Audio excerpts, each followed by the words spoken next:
11 o'clock so we can make a start. So welcome everybody to the first meeting of the Parish Council for this civic year. And particularly like to welcome two members of the public we have here, and also Councillor Osborne to his first meeting of the Parish Council. So I'm going to start with a brief report, which is where I've stood, before I invite the two members of the public to speak each for 3 minutes. Thank you. Right. So a brief report on last year. It was certainly an eventful year. Perhaps not one of many significant achievements, but it was a foundation year which has paved the way for projects and activities that will come to fruition in this civic year and for the next 3 years. And you know, all the whole purpose, of course, is to better serve people of the Home Valley. The all-out election a year ago resulted in quite a return of a large number of new councillors, and including one returning councillor. This process of renewal is healthy. New councillors brought enthusiasm, creativity and insight, and some new perspectives to the Parish Council, all of which are really welcome. And not forgetting that there was also a new member of the Clark team, bringing some additional skills and experience as well.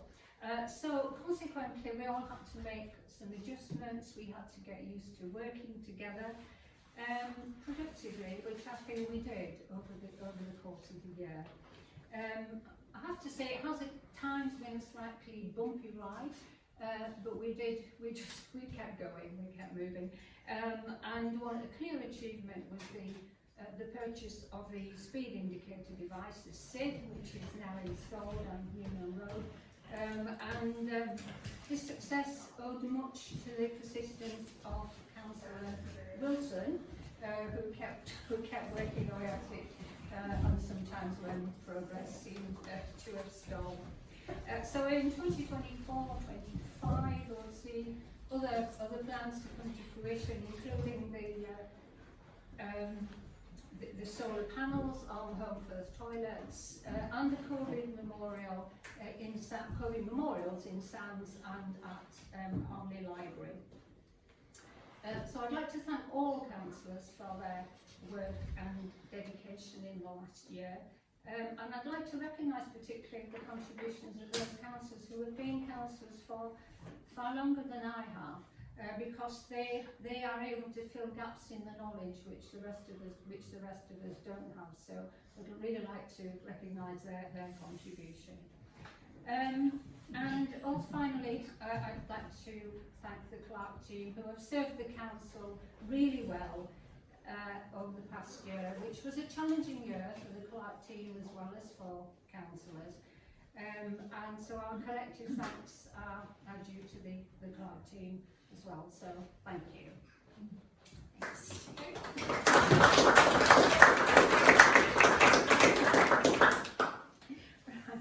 Right. So now we come to public questions. I have explained this is a slightly complicated meeting where the chair is going to change in the next few minutes. So we're keeping this really simple. So I'm inviting the two members of the public to speak for 3 minutes each, and there may be the opportunity for questions later when I'm no longer in the chair.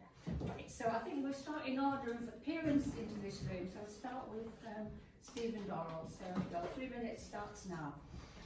I decided to put the Freedom of Information Act into Kirklees Council for the Holmfirth Blueprint and the Holmfirth Town Centre Action Plan, because Councillor Davis has claimed that he personally had got 6.5 million for Kirklees, which sounded hubris to me.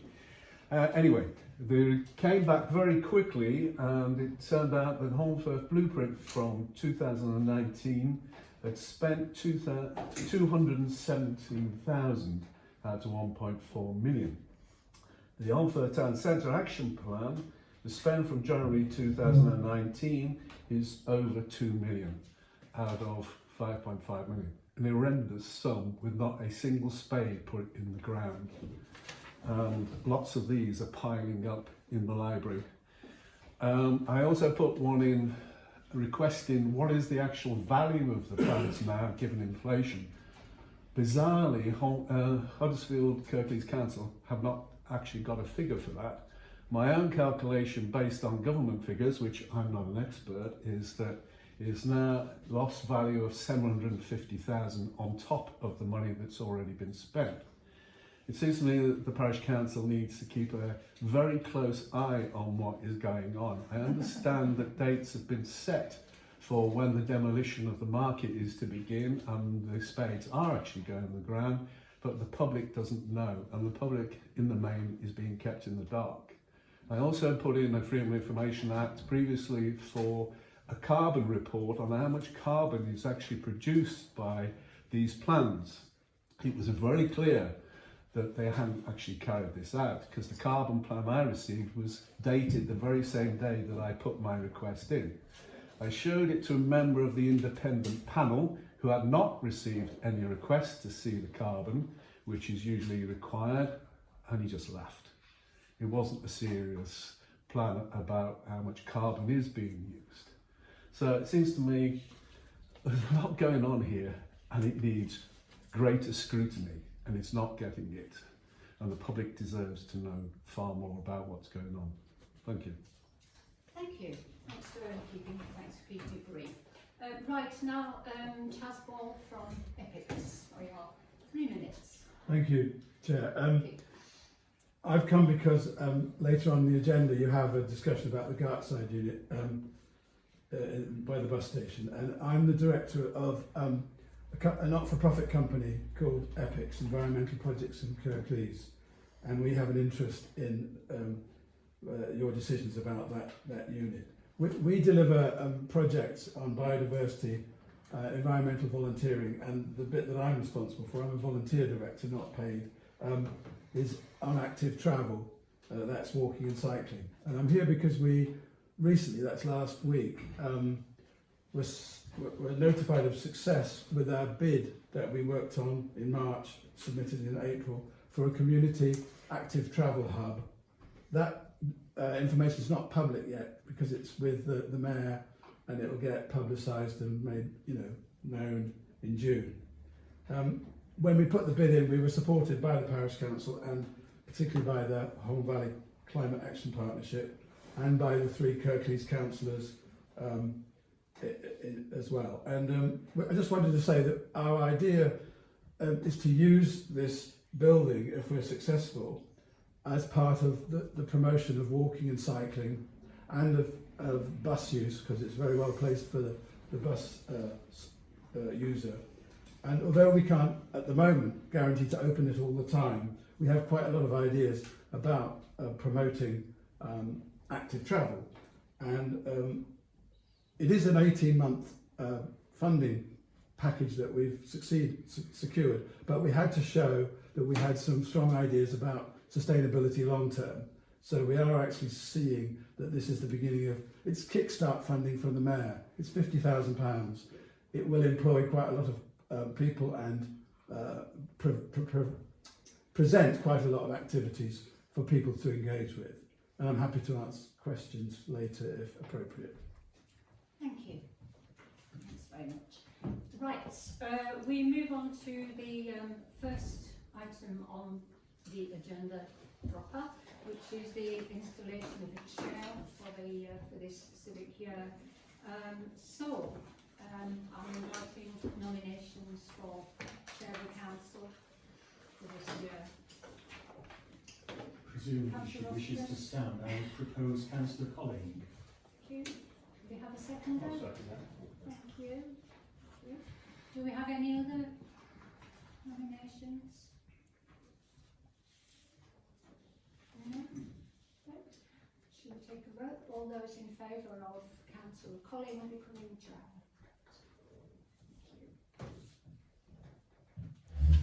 I have my hand up, Pat. It's all right. Was it going down again? No, it's here, count it.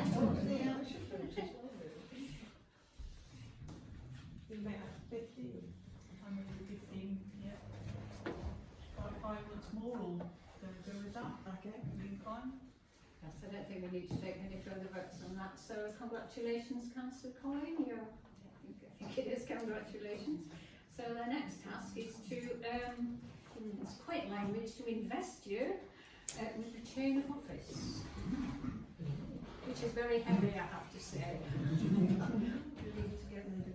I had a story about this chain at home. Thank you. I have the chair of the Formula One Association to put it around my neck or something. I think I'm supposed to. Are you supposed to do that? You didn't keep that. I've got one now. Which is the front one, which is the back? Well, the front's the one with the there.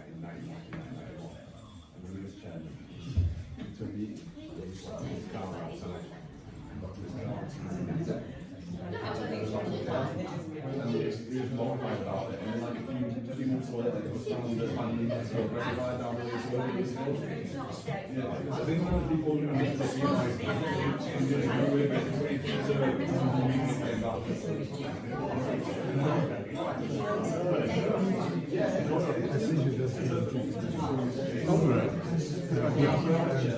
Yes.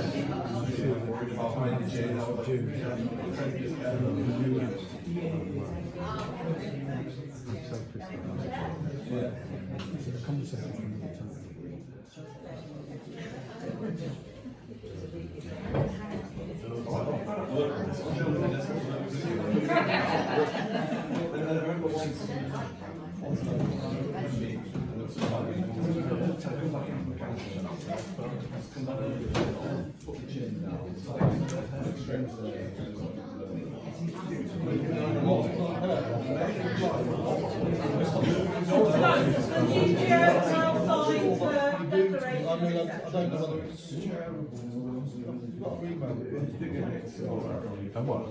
No, the email. It is the law. They're supposed to reveal their license and town management. We haven't been doing it on the website. Concerns about people's safety. They have to give a written permission not to say. So with a reason, otherwise it's law. I think that is what's happened.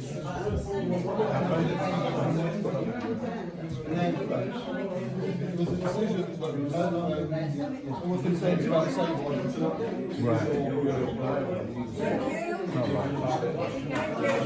Not right. What I want to thank Mary particularly, and a lot of what I'm going to say repeats what she said, but she's had a really impressive first year of a brand new council, a really difficult year to be in charge of and trying to make it run smoothly. She's been patient and encouraging in a year where we have a majority of councillors who've never been a councillor before. Quite a big majority too. And only one of the clerical team had ever inducted a new council of any amount of expertise before. So Mary's used tact and discretion and guided us through the admin and the adjustments that she referred to that have been necessary for us all to cope with this new situation. And I think we now have a group that knows what it's doing and mostly does it reasonably well. Certainly the committees are functioning really well, excellently I would say. They're functioning as teams, they're having ideas, they're taking initiatives, they're really, really doing good work. And I think we're making progress as a cohesive and a group that's harmonious even when we disagree, generally speaking. Certainly in this room we are, if not elsewhere. And I'd like to thank Mary for that.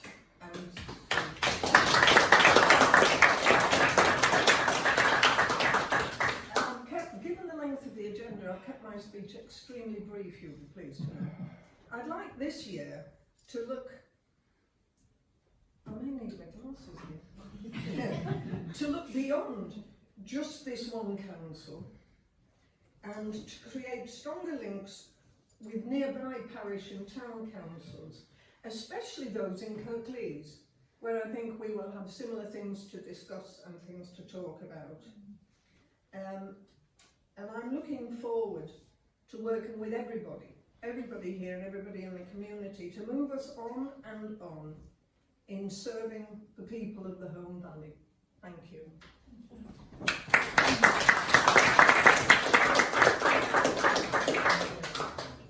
What I'm going to propose is that we induct a vice chair, we elect and induct a vice chair, and then we change the order.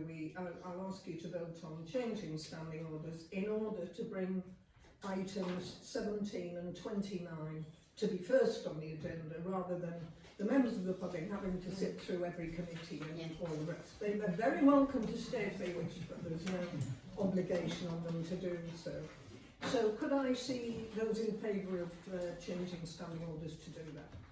Thank you.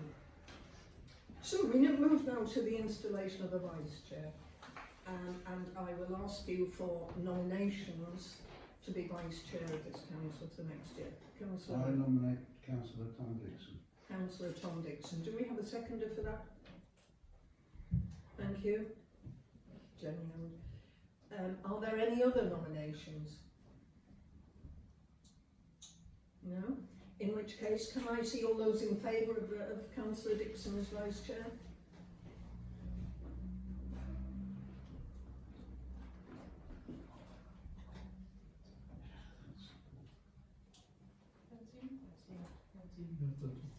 Thank you. I think that's fairly clear. Councillor Dixon, would you like to come up and be invested? Yeah.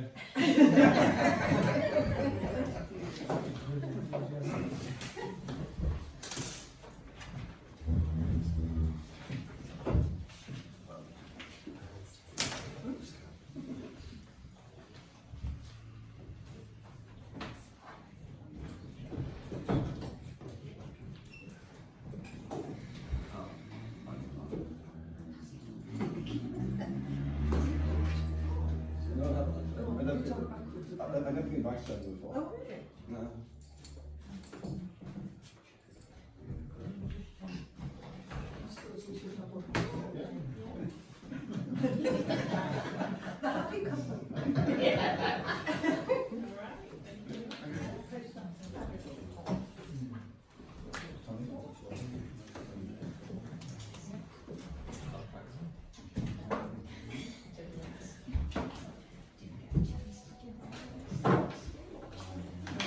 So the next is for the newly elected vice chair to return. Thanks for his election.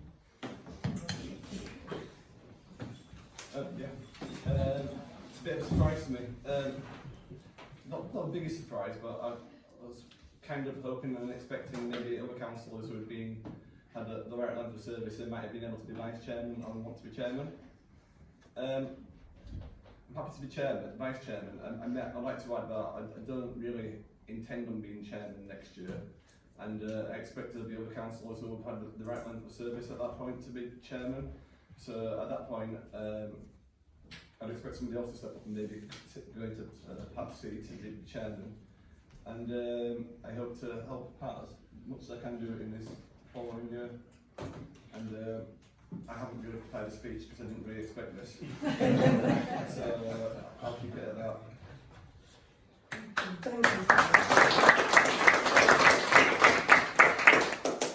I think I omitted to thank all of you for electing me, which I was supposed to do back then, and I am very, very honoured. You must have missed that in your bastard speech. Okay, so I suggest that we now go to item 17, which is the Home-First Blueprint. And I would say, Stephen, do you have any further points you want to raise very briefly, because you've had your 3 minutes? And what is it you want us to do, I suppose, is what I want to know. Scrutinise it.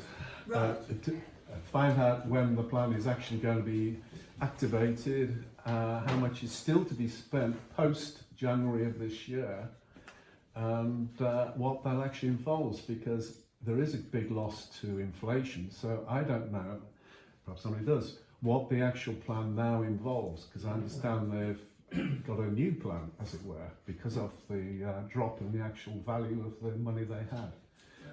There's one small point which to me is important, that the plan involves increasing traffic flow by 12%, which to me is bizarre and extreme in an era of climate change, because all the academic studies show that if you increase traffic flow, you increase carbon and also rubber particles, which don't take account, well, they're not bothered by electric cars, won't make any difference.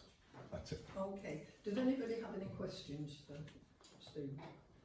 Councillor Miles. So, when you've done a freedom of information on the money that's been spent by Kirklees, Yes. did they tell you which consultancy firms they used and spent this money with?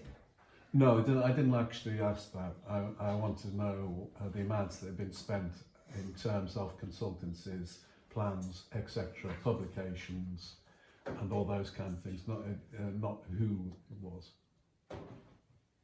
Okay, you can find that out if you want to. I'll ask, it's all right. Are there any other questions? Councillor Wilson and was it you, Damien? I was just going to say, the only thing I could sort of add to this is the latest indication is that they will be starting in the summer. But that's Pretty vague, that. That's all Yeah, right, yeah. I think so. Yeah. That came from Councillor Cook, I believe. Because we move this to the planning committee meetings, so that the planning committee can give you consideration and make some inquiries and keep Mr Darrell informed on how we move forward with this. Does anybody second that proposal? I second. All right, all those in favour? Okay, I think that's a sensible place for it to be. I take your point that you want us to scrutinise it. We don't have the resource, oh sorry Tom, we don't have the resource to do a full accountant type financial scrutiny, but we will keep an eye on it. Thank you. Councillor Dixon. Yeah, in addition to Councillor Brooks' proposal, it might just be worth it inviting the people from Kirklees who are involved with the blueprint to future planning meetings as well, just to discuss the timeframes, what's going on, what's not going on, and as such, and then we can get all the details in one meeting. Good idea. And it might be that it could be on a different night of the week if it can't be at planning meetings or during the day. Any further questions? Right. Thank you for this, for Thank you. bringing it to us, and we will do our best. Thank you. That brings us to item 29.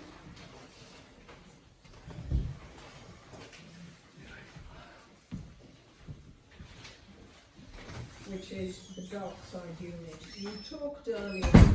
Before you start, Chair, Sorry. we haven't had the motion about hearing things in private session, and this is an issue that has got commercial sensitivity about it. What I would suggest is you may want to suspend standing orders to let Chas say more, answer questions and so forth.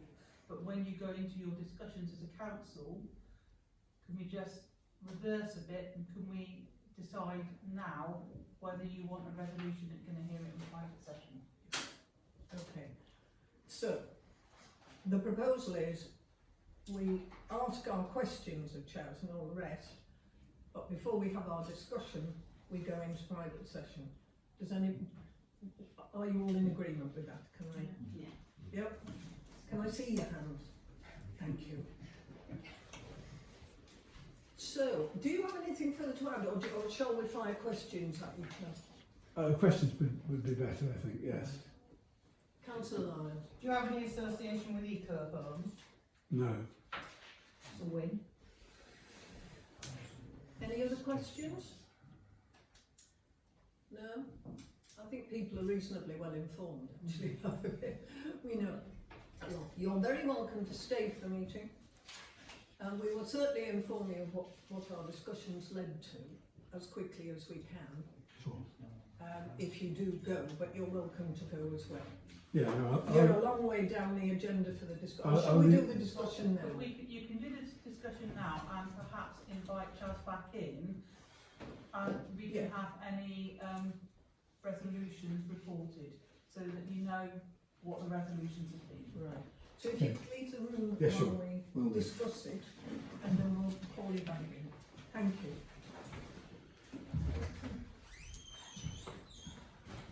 Now, I'm going to be pretty ruthless with people here. We've got the world's longest agenda, unless we're going to be sending out for pizzas at midnight.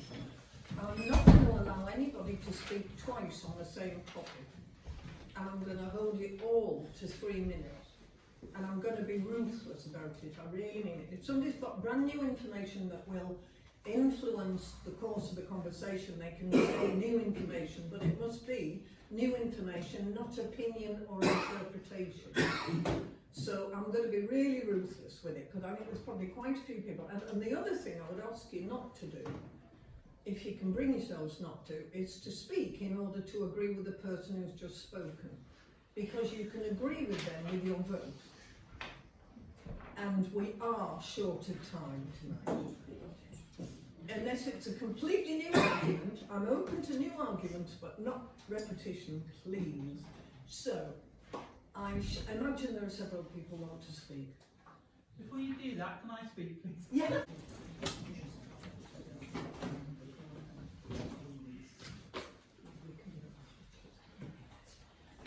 Charles, we've voted to go with you as the tenant, so we'll be progressing that. And that's, Laurie. Could I just make a comment on behalf of the Service Provision Committee, because we look after that tenancy for the council, and we welcome the opportunity to work with you, as we go forward in ways that, you can assist our activities as much as what you're doing yourselves there at the union. Sounds good. Thank you. Okay. Great. Thanks a lot. Thank you very Thank much. you. Great. Thanks. Enjoy your meeting. Thank you. Now, the other, just before we move off this topic, the other relatively simple element of it was we need to vote on drawing up a lease. We had, you want to speak to us? Yeah, so the work on the lease so far, it sort of got stopped because it was progressing for Hungerford Vintage, and then it stopped, and we weren't charged for that. But the cost, it could cost up to 1,000 for the drawing up of a lease for the unit, and obviously that is something we need to happen. Can I see all those in favour of that?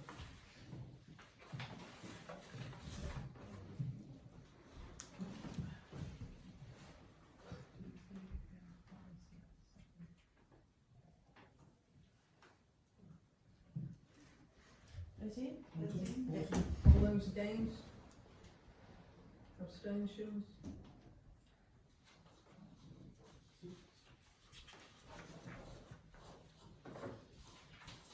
Okay, so we're back now on public record and being recorded, and we move on to the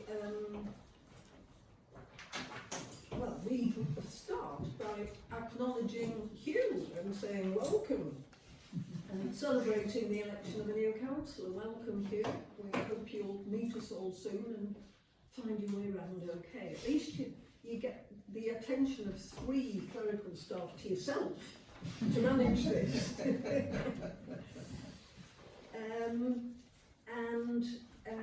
We're doing as you know, the meeting is being recorded for YouTube. Is there anybody here who wishes to record in addition to that?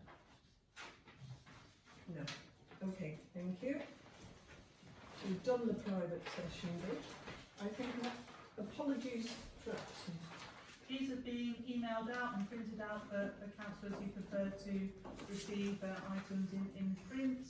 And so there are, to report, you've got Councillor Fernandez, who has a 6-month dispensation, and also apologies from Councillor Ryder.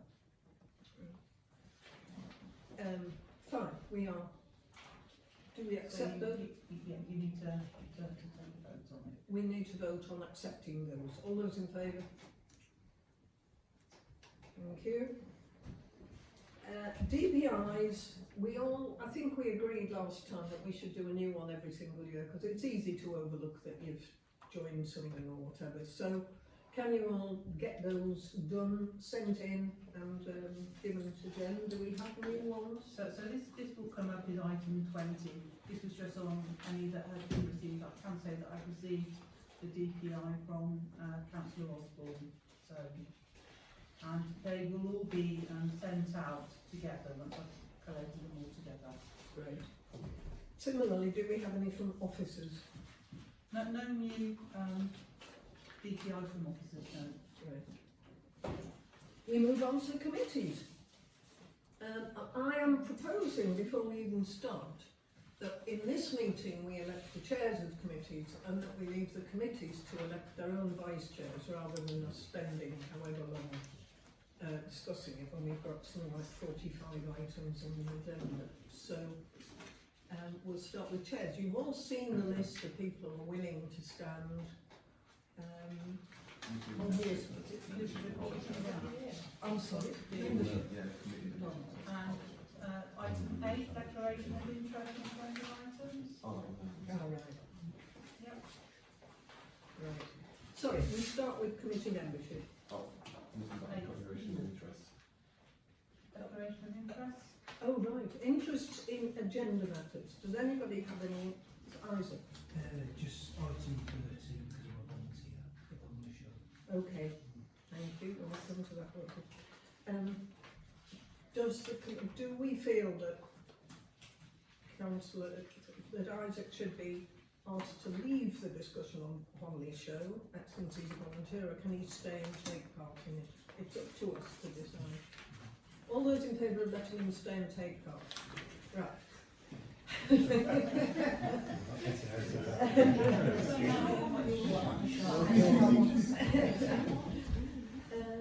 Do we have any officers' interests in agenda items? No, I've got nothing to declare. Right. So we do move on now to the committees, and we've had. We need to look at the members of the committees. You've got the lists there. Some of them, I'm trying to find a list on the card, so I'm looking at the So if we start with finance and management, there are there are too many here. 13 places and there are 13 nominees, unless anyone wants to change their preference that's been expressed so far. So can we approve all 13 of those members of the committee, please? Thank you. For the planning committee, you do have a number of wards that are not represented as yet in the people who have nominated themselves. There's Honley Central and East, Honley West, Honley South, so no representation of Honley at all at the moment in the planning committee makeup. That's that- an that is oversight on proposed. my part. And Upper Home Valley is also without having anyone on the planning committee. So councillors who have said they'd be willing to stand: Councillor Barnett, Councillor Blacker, Councillor Brooke, Councillor Dixon, Councillor Fenwick, Councillor Firth, Councillor Lyles, Councillor Ramsby and Councillor Wilson. So I think the first thing to establish, Chair, is if there is anyone else who is willing to be on this committee. Yeah, it was an oversight on my part. I thought I'd put it in the list.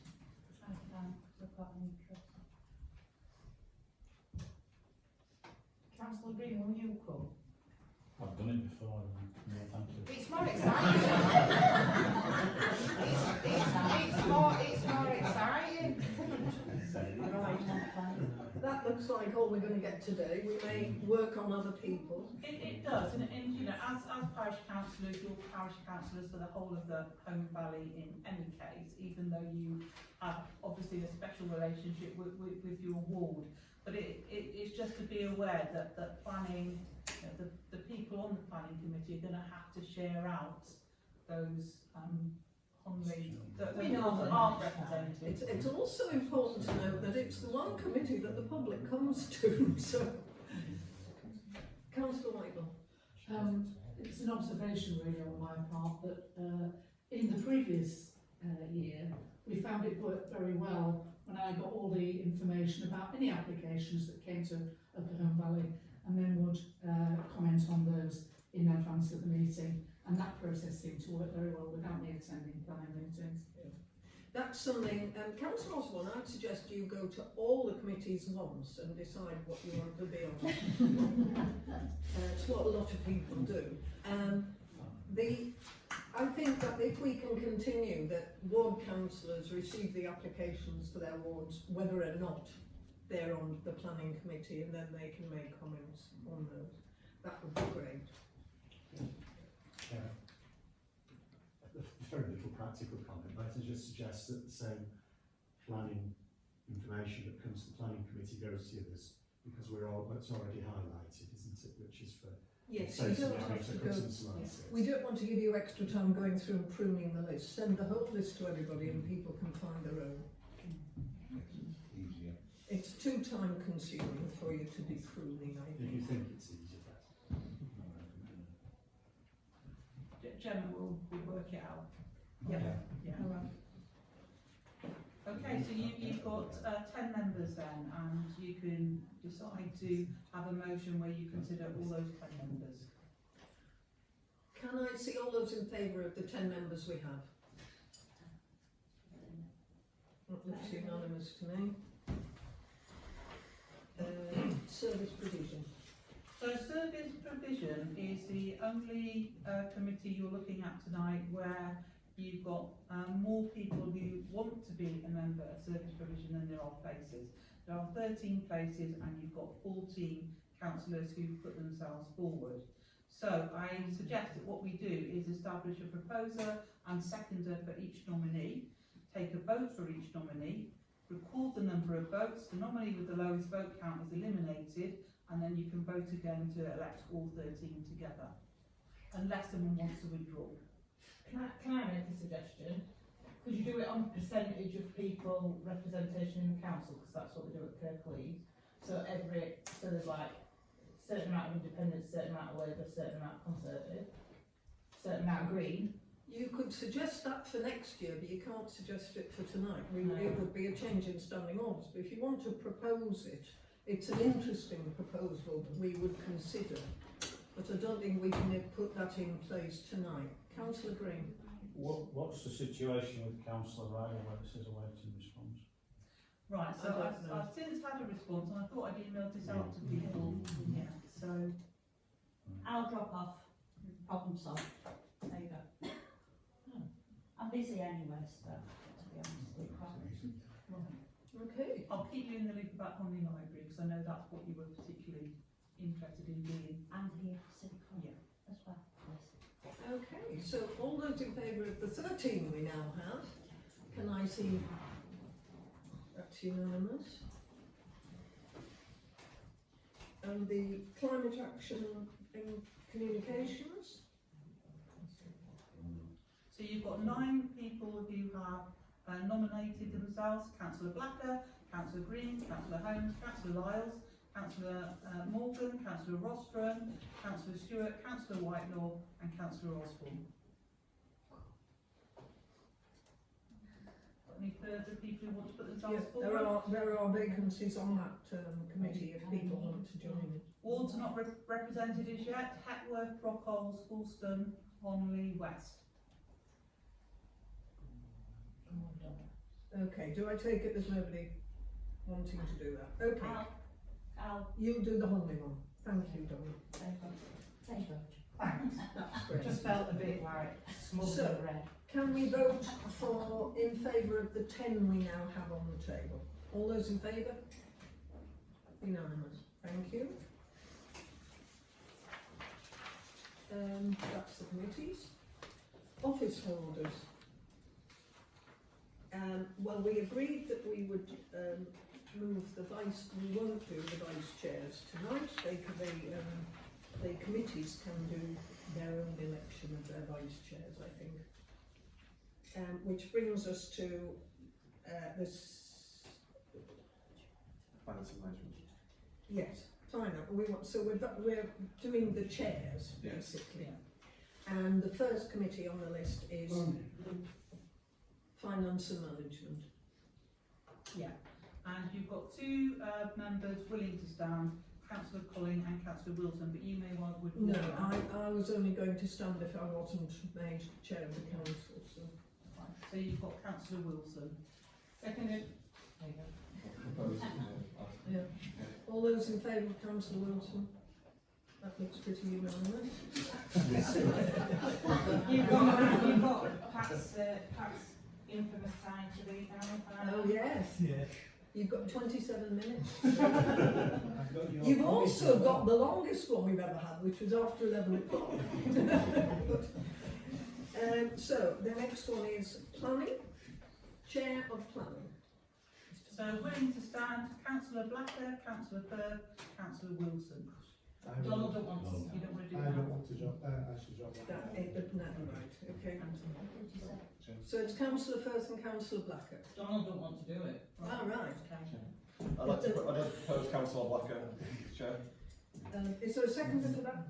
Thank you, Councillor Ramsby. All those in favour of Councillor Blacker for chair? I think that's unanimous. Service provision, chair. So, willing to stand, Councillor Bailey, Councillor Firth, Councillor Kirkby, unless I'm told otherwise now. No, drop out of that. Okay. So it's Councillor Bailey and Councillor Firth. Councillor Bailey. Right. Well, Councillor Bailey is proposed. Do we have a seconder? Yeah, Councillor, that's true. Several of them.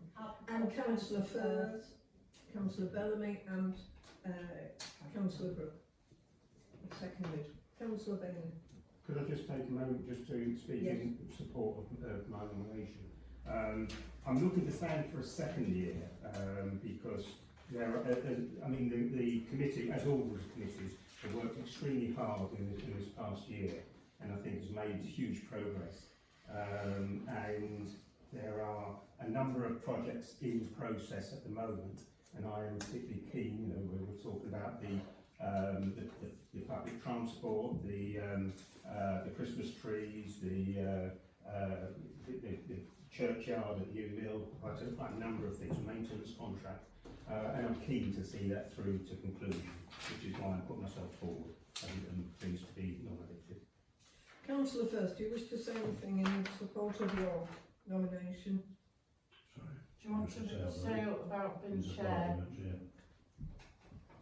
Well, I've been chair of this committee quite a few years ago, but it's a committee that I do like, and I do understand what's going on in the area, churchyards, whatever.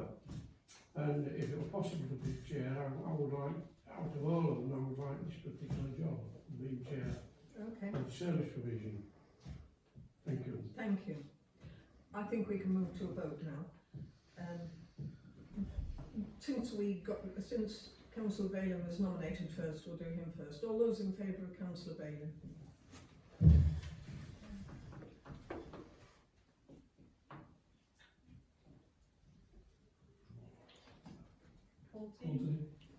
All those in favour of Councillor Firth? Put your hand up, Donald. 6, 7, 7. Councillor Wilson. 6. Can you put your hands up again, please? Sorry, I'm missing something. 7. Abstentions? No. So, Councillor Bailey, you're elected chair of that committee. That leaves the climate case. So, willing to stand, Councillor White.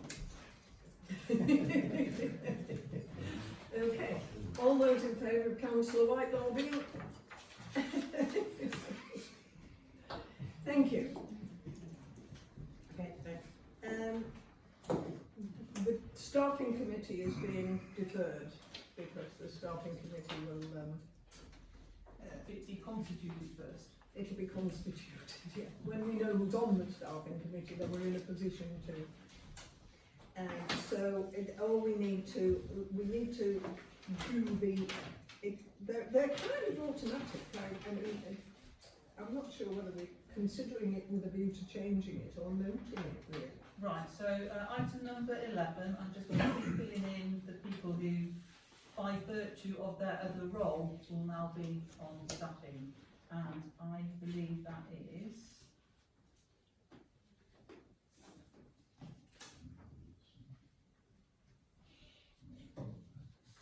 You've got Councillor Colling, Councillor Dixon, Councillor Wilson, Councillor Blacker, Councillor Bailey, Councillor Whitelaw.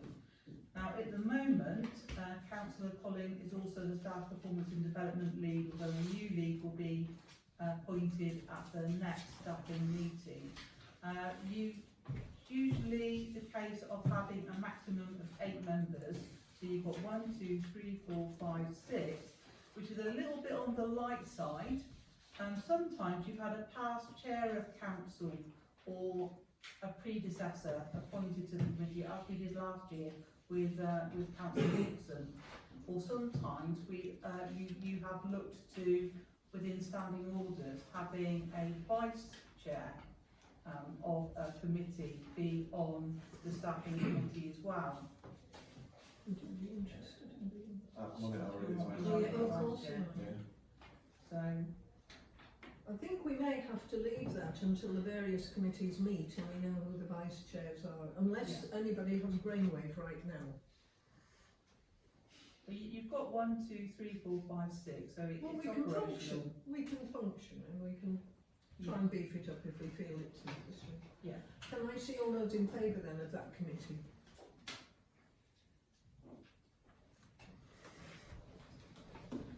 And the committee will choose the staff development lead. I think it would be inappropriate, although I have enjoyed being staff development lead, and I think we've had a good relationship, I think it would be inappropriate for me as leader of the council to be the staff development lead, so it will be some other member of that committee.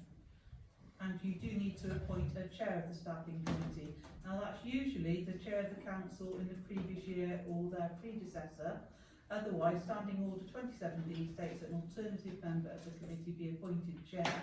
And I know in the, not last staffing meeting, but the one before that, Councillor Dixon had said he'd be prepared to do it for a second year.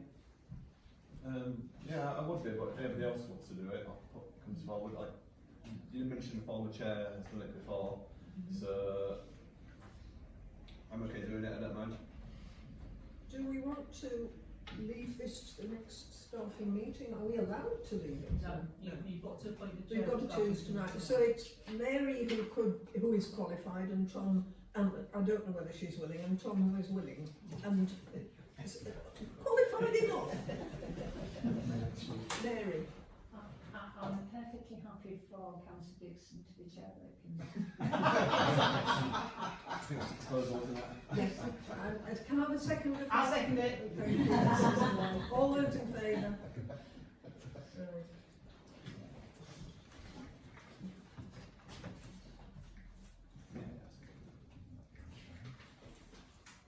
Which brings us, we're going for time, it's supposed to be. We're like 3 minutes behind, Pat. Oh, Come on. council policies, right, you've seen these documents, they're quite lengthy documents. I'm not sure this is a forum for discussing them because they've been at their various committees. So we'll start. The staffing committee has discussed and agreed 1, 2, 3, 4, those 5, which they feel are right and are presenting to full council for their approval.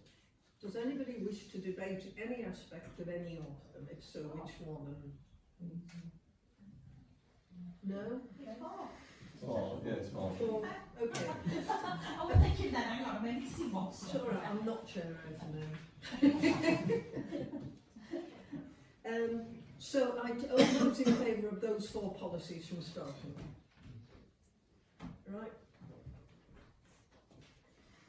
F&M, is proposing a risk management and a risk assessment. They've been approved by F&M.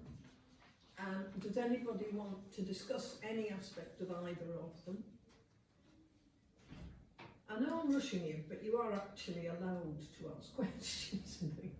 We're scared, huh? Good, good, this is excellent. We can just note those then. Thank you. Then the internal audit recommendation in the revised one. Does anybody want to speak to it? Do you want to, or Rich? Rich, you want to say anything about the back payment policy? Yeah, I mean, as it says there, it was something that came up in the internal audit. We didn't have a backed policy before, so basically it just describes what I do. It's not, I don't think it's controversial at all, it's just a description of the process. Okay. So, can we approve the BACS C7 proposal? All those in favour? Approved. And then further BACS things, we've got a checklist of policies, standing orders, scheme of delegation, financial regulations, and the code of conduct. Yes? Can I just say, on the standing orders, I've realised after I sent the information out, some of the page numbers need to be amended on the front cover. I will do that before, it's sort of finalised. So there's that one amendment. Are there any other aspects of those documents anybody wants to raise? Yes, Mary.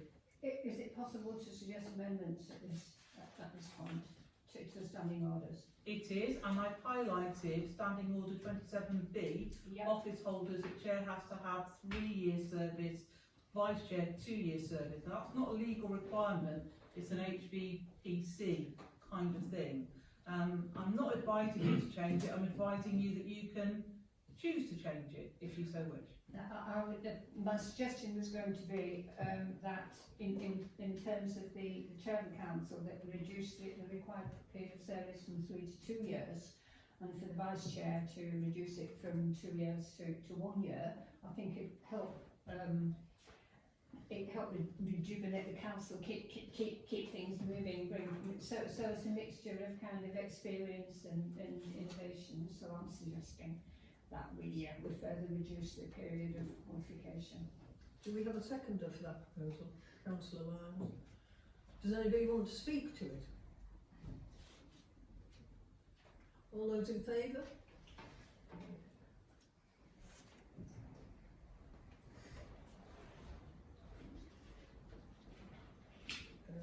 Right, you've got that. Yeah. To be approved then. So I don't think we did, no. I think we've got these to approve that I was outlining before you raised that. Yeah, so subject to any amendments, all HVPC policies listed for 2024-25, including the amended standing orders from the earlier motion, scheme of delegation, financial regulations and code of conduct, and all other policies available on the HVPC website. All those in favour of approving those? Right. Are there any other actions? We've just done that one.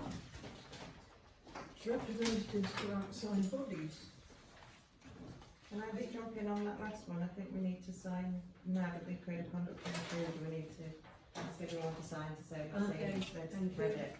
Nobody's allowed out till they've signed. No, if you can get it round, thank you very much. Representative bodies, we do this every year, there are quite a few of them. The list is here. Do you want to talk us through it? Yeah, so we've got some that are actually in abeyance or redundant. Earnshaw's Foundation charity, that's now wound up, so that can come off.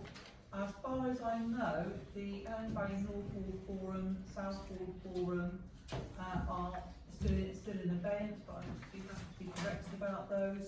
And the Kirklees Historic Building Trust is in abeyance as well.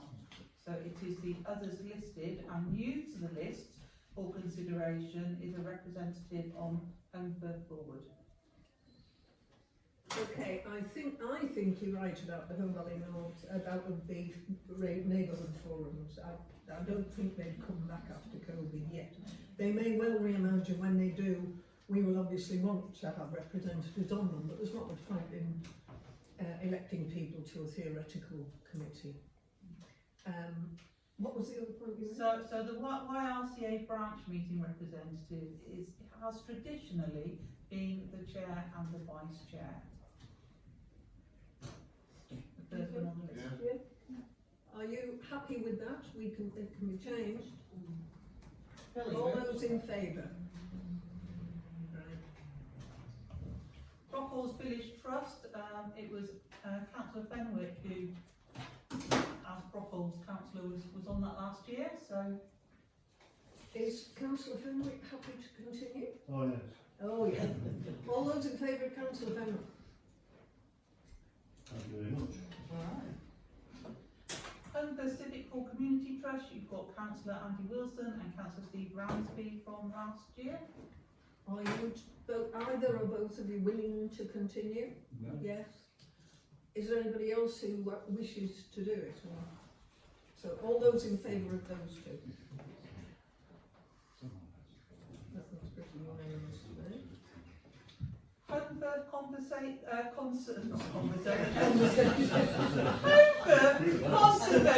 Group. This ideally would be someone on who is a member of the planning committee. Last year it was Councillor Adrian James, obviously not a councillor anymore. So any volunteers for that? Councillor Lyons, any other volunteers? Just Councillor Lyons. All those in favour of Councillor Lyons? Friends of Honley Library, this, again, ideally people from the service provision, members of the service provision committee.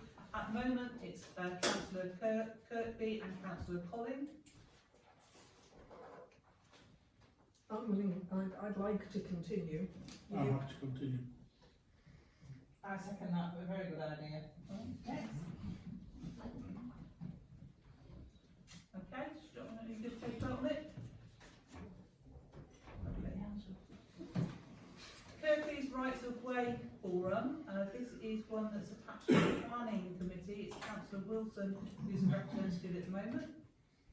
I have to say that there hasn't been a meeting for about a year and then somebody called me. I've got the email from police to sell some as a brand for you. And I can't go. Just seem to be resurrected in some form.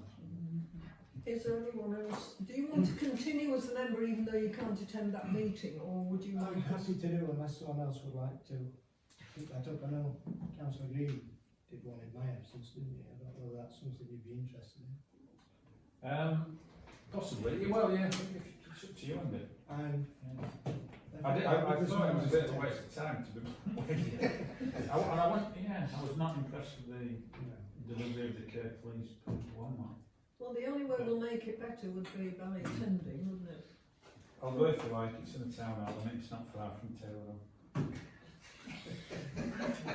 Are you free tomorrow? Tomorrow. There's a meeting tomorrow. I've seen the email, yes, so I could go down. Could you go? So you're willing to be there? All those in favour of Councillor Green? Too late. I do feel like you're taking one foot to team, Councillor Green. Peak Parishes Forum, something that reports to full council,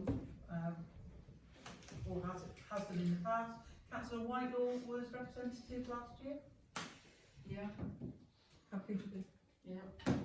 Anybody else wanting? Which committee is it? Say it again. I put it down that it reports to full council. What's it called? Peak Park Parishes Forum. No, alright. You can do it if you want to. Alright, yeah. Okay, so all those in favour of Councillor Whitelaw?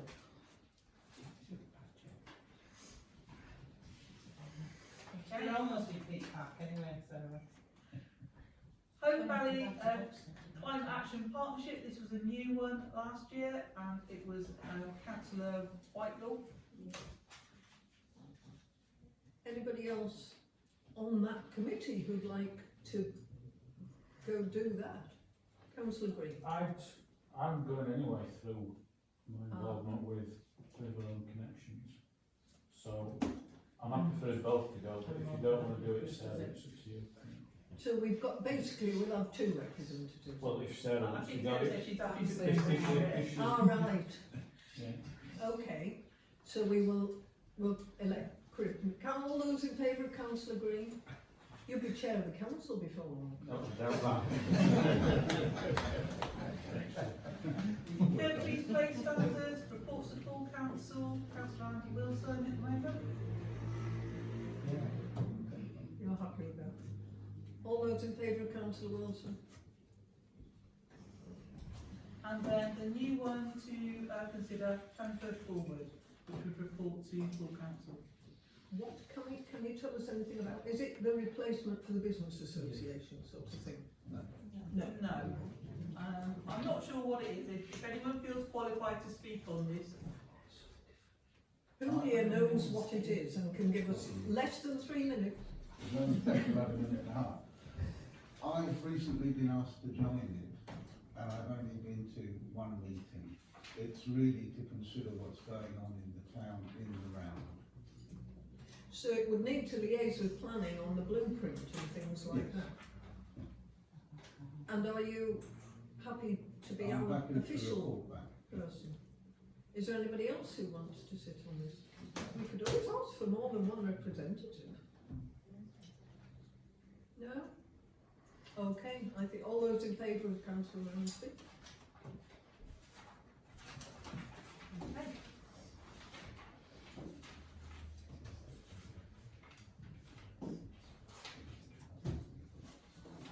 Is that it? Yep, so we're on to item 14 now. A little bit of time to Oh, we're getting behind. Authorised signatories, oh dear me. How long does this have? Can I comment on this? Yes, please. I mean, all the mandated councils are the same, so it's kind of a. Great. Milk for proof. Yeah, all those in favour? Right. Minutes of previous meetings. We're starting with full council meetings. The one on the 18th of March, numbered as numbered here. All those who agree them, please. That's most people. Ongoing matters. Ongoing matters, yes. So the Honey Library one I can talk on. No, I can, you can talk on that, or I can. We all know about the Honey Library and the managed, or some of you may not. There's quite a big threat to 6 of Kirklees libraries, one of which is Honley, where there is a danger they will have no Kirklees staff working there. I can speak for Honley Library, they have 15 hours a week. They would, the danger is they'll be 0. There are various downsides to that, and I'm sure the library could live with fewer hours from Lane, but none at all. I mean, it means, and I don't know what any of you, if any of you, I do shifts in the library. I do them every 3 or 4 weeks, so every time I go, I've forgotten the things I knew last time about, and I can put books back on the shelf and I can make tea, and I make the best tea, apparently. But I can't, you know, the computer thing, I don't do it, and people are always asking Elaine, and there's always queries where you need Elaine.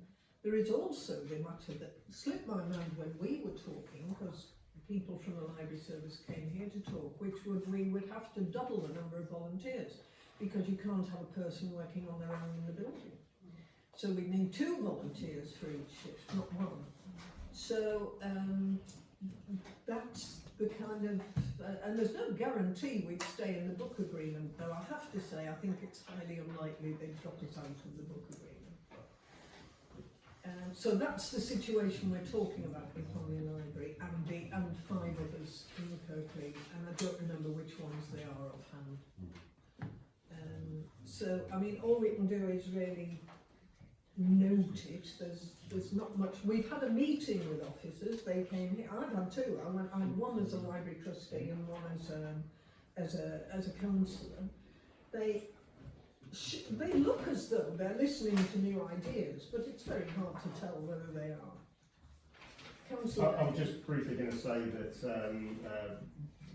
our feedback was collated by Jane, and I think it was circulated to everyone on the council, not just those at the meeting. So we have got those comments, and that it did include, the start of some suggestions about alternative models that they might consider. okay, so that's an update on Holly Library. The Civic. Yes, so just to report briefly on this, I think the issues with our neighbours over the borders is resolved itself now, and the doors that were causing an issue now have the break glass drops on them, so it's obvious that you can't just pop out there for a cigarette or anything like that, and I believe things are much improved. So we're sort of rounding off that piece of work now, which I'll be doing hopefully this week in terms of writing a letter to the chair of Holmfirth Civic Hall Community Trust, just to sort of show where we got to and what the conclusion was. Thank you. We note that. Minute 165, the Community Recognition Event Working Group. Anything to report from the community?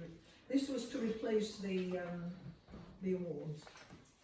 Yeah, we sent out a message to all councillors saying if anybody was interested in joining the working group, if they could let us know by today.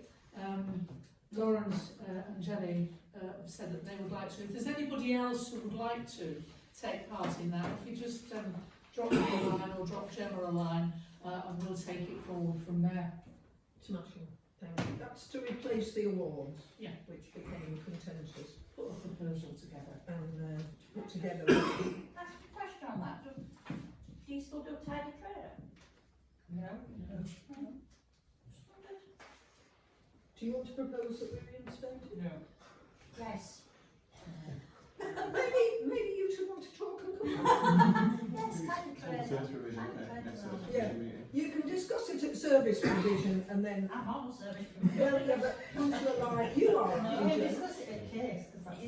We'll discuss it at case. Okay. That's what we're on. Are there any other matters arising from those minutes of the meeting on the 18th of March? No further revision. Okay, so we then move on to, we've talked about, we've done that. Committee minutes 16, standing committees, planning. It's been approved at planning. Do you want to propose them to be approved here, Andy? To note, right.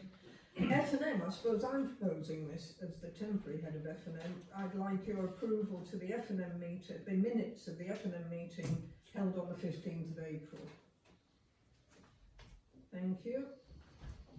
And to approve this time planning meeting on the 22nd of April. Will you propose that?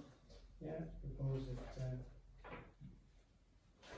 All those in favour? Right. And then the draft minutes of the staffing committee, which was held at the end of April, will be presented. They're running late. Apologies. They will come out. So, We'll do it at the next full council. We then move to number 18. We've done 17. More financial matters. I think these. Rich, do you want to speak to these first three, or are they self-evident, do you think? No, I 18, I will speak to the first one, I suppose. The ones of the budgets are just there for information, really. But I'll speak to the first one, which is the outturns of last year. Really, I'll just go through the narrative of how much we spent, how much we've got left, and all that sort of stuff. So we started the year with 253,000 in reserves, of which 100,000 were in general reserves and 150,000 were in earmarked reserves. Then in terms of the actual expenditure and income across the year, you'll be aware that we got the precept of 284,000. Our other income was a bit up by about 4,000, pretty much because of interest rates being rather higher. our expenditure was about 20,000 down on what we expected. That was in part due to the fact that we didn't get around to paying for this roof. The outturn at the end of last year, which is everything all going to the AGAR, was that we have reserves of £221,342. Now, sorry, Rich, can you explain AGAR? We've got a new councillor. the AGAR is the Annual Governance and Accountability Return. It's a return we do about our accounts, really, that goes to be internally and externally audited, basically. They're checking us to make sure that we're doing things properly and above board, essentially. Thank you.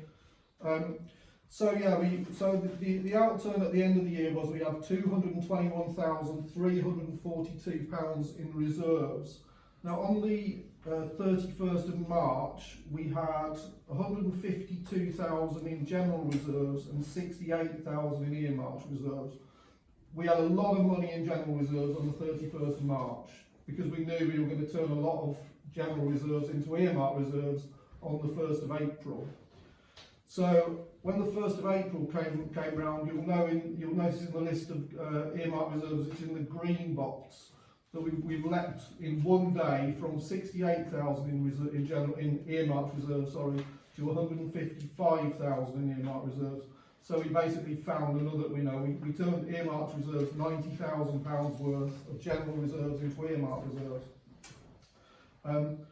When we were setting up the budget, we did plan to have more in the precept than was in the budget by £16,000.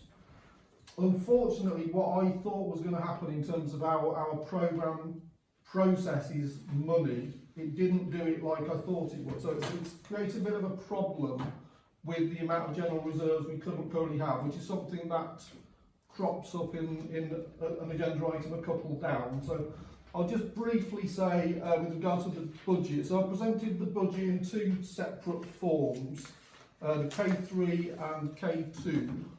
So K2 is one that our accounts package does. You may prefer to see it in that version. The advantage of the spreadsheet one is you get to see all the individual outgoings each month, essentially.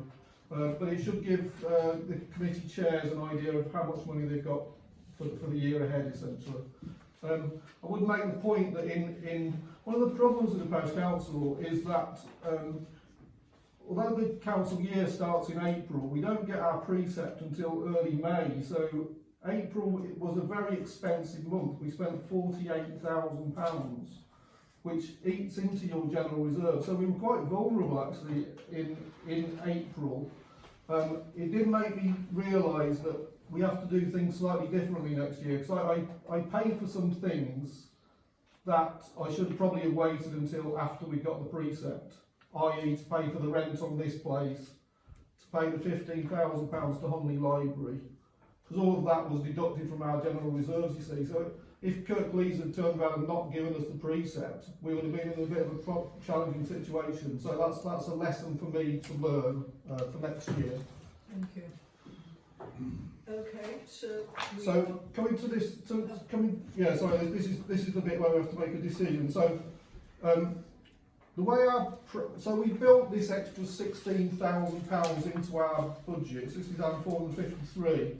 How I expected the programme to kind of work with that is that it was going to basically subtract our projected income from our projected expenditure, and that was going to become part of general reserves. Now, it's not done that, unfortunately. It calculates it in a different way. There is a way round this, which is what I've suggested in this report about how we can move money directly from the precept into an earmarked reserve. The problem has been that because the money we have coming in as income, like the precept, it doesn't go into general reserves as it's recorded. It goes into what's called our running budget, essentially. So it doesn't show up in general reserves. Now, one way round that is when we get the precept, we've already got it, but I haven't processed it yet. Is that you can move certain amounts of money into earmarked reserves so that they kind of bypass general reserves. So that would be for things like the election earmark reserve, which is not money you need in the general reserve because you're basically building it up. So you've got 30,000, you know, once the next council elections are up. So my suggestion is on that I put it as a consideration is whether to allocate income from the precept totalling £16,453 directly to earmarked reserves. And there's a narrative above about how that would work. It does strike me as sensible. There is then underneath that another suggestion. We're already eating into the level of general reserves we've got because of considerations and situations that have gone with other budgets. For example, the staffing committee recommended to create an earmark reserve of £5,000 because we expect the staffing costs to be higher. We then have a situation where in this agenda where service provision have asked for the underspend on their budget lines from last year to be moved into an earmark reserve. Again, that is moving money from general reserves into earmark reserves. We also have a situation where our insurance, which we budgeted for, you know, in November, December, that was before the revaluation of the Civic to £9 million. So that's gone up an extra 3,000 as well. All of that is eating into our general reserves, which makes us a bit vulnerable. So my suggestion is that with certain of the items that are mentioned today, which that we wait and see whether the £15,000 returns to general reserves from the earmarked reserve for children's playgrounds before we agree to setting up those earmarked reserves. So am I right in thinking we'll hear the final results of your thinking from F&M the next time they meet? I mean, I think we should do it. Well, this committee has to agree to movements of earmarked reserves. Okay. F&M can't do it, so okay. I think it should be this committee. Let's do the simple bit. Rich's way of moving earmarked reserves so that we don't go into a dangerous phase in April. Can I have all those in favour of doing that? Right, that's one thing done that was bothering you. What other elements are there we need? Is that covering the fact that we're delaying the earmark reserves until April? Well, it's the bit about, at the moment we've got £65,000 in general reserves. That's what's recorded. We need 80,000 really. The way you can do it is, as I said earlier, is to allocate income directly from the precept to an earmark reserve. It doesn't go into general reserves, it goes directly into an earmark reserve. So that money that has been taken out of general reserves will go back in, essentially. Councillor Lance, did you have a question before we vote on that element? The £15,000 that we've asked the council, Kirklees Council, for a decision on months and months and months and months ago, can we not just move that 15 grand out of the earmark reserves back to where it should be? I'm sure we can, but is that for this meeting or for F&M? Well, I mean that's for service provision. That's got to go to service provision. But we've been waiting for it. Yeah, but for weeks. It's service provision will expedite that. It'll be at the top of their agenda, and as soon I'll ask people to know, but I think we're all in favour of doing it, aren't we? Yeah, vaguely, yes. So I mean, if you could. So we're kind of giving approval here before service provision recommends it, I think, almost. I know we're not sort of, yeah. You've given a provisional agreement. Provisional approval. Yeah.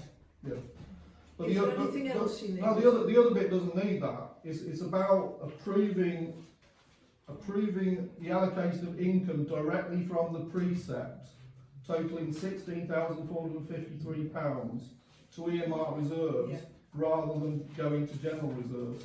Are we happy to do that? All those in favour? I appreciate it's hard to understand because I'm just throwing figures at you, but it is a way around it. There was a YouTube video on how you do it. I don't know if anybody watched it. That's a bit worrying. I didn't If you think start you would. having fancy holidays in South America, we'll raise questions. Yeah. So the situation with the 15,000 earmark reserve is we had a previous resolution from council that it was going to be up to service provision to look at and try to really draw a line under it. We've not got Kirby to draw that line under it. That's what we've been trying to wait for. And I don't know, I mean, Councillor Bailey, I'm sure will speak to this, but I'm just aware that service provision is a long way away, being the 8th of July, and I think Rich would certainly feel more settled if we could deal with that 15,000 now. That's a fair point. Councillor Green. All council trump service provision is something we can take straight out of their hands. There's no need to wait for service provision. Isn't it? Oh, right. Councillor Bailey? We have tried to move this forward, as Jen says, and my view is that the last, I can't remember when we sent the last letter, but it's at least a month. It must be more. We've not had a response. In my view, of the after service provision, I would say I will take that as it, you know, indicating exactly where we're at, and we're probably ready to transfer it procedurally. We can do. Are we allowed? You absolutely can. Right. All those in favour of transferring that money? That looks pretty unanimous to me. Anything else you need? We seem to be giving you a lot of money, Rich.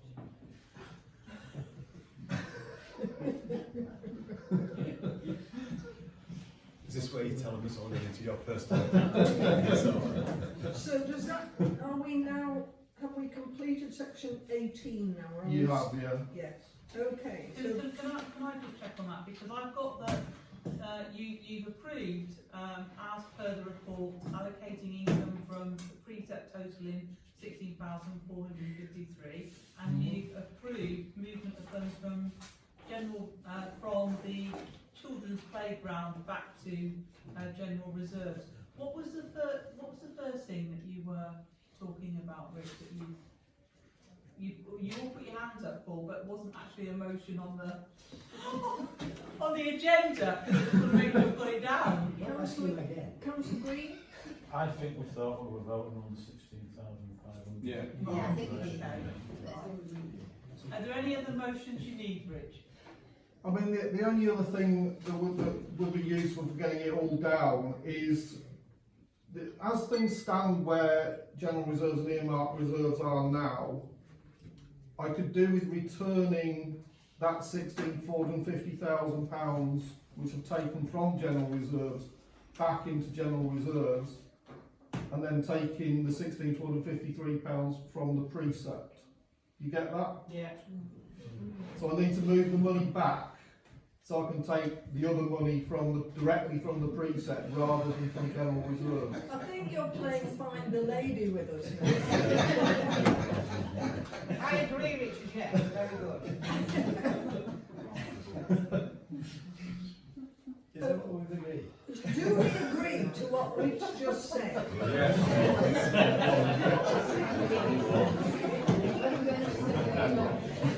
I'm just writing C. Rich. I do realise it's very difficult to understand.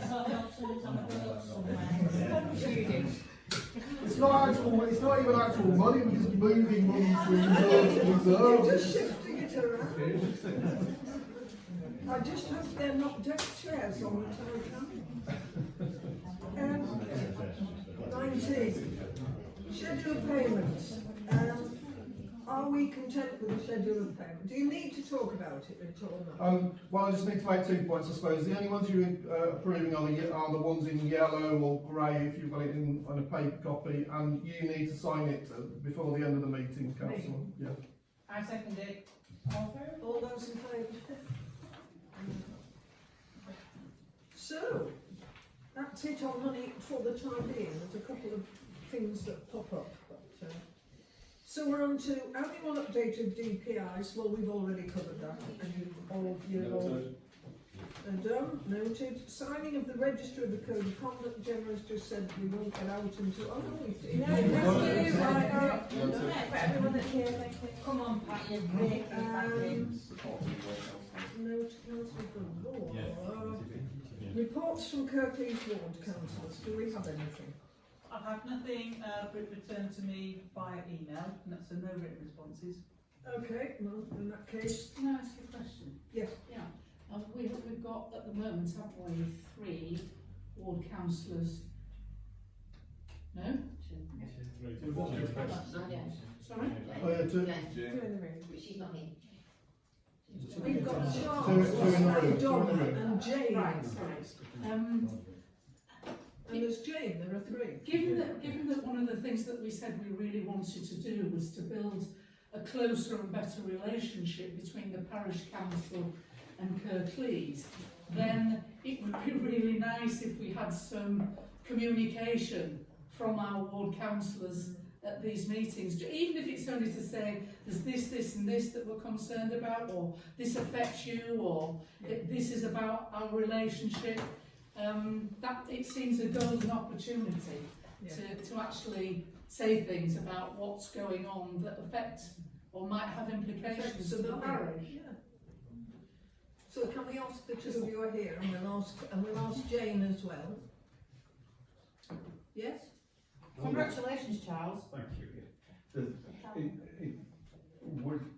We're not here as representatives of Kirklees Council or the parish council, so if the parish wants to have a conversation with the Kirklees ward councillors, it's all 6 that it should be having the conversation with. But in terms of what's going on that you're not already aware of that's of significance, I don't think there is anything.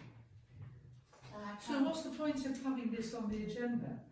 Because they're supposed to answer when they do it. You don't. Supposed to answer.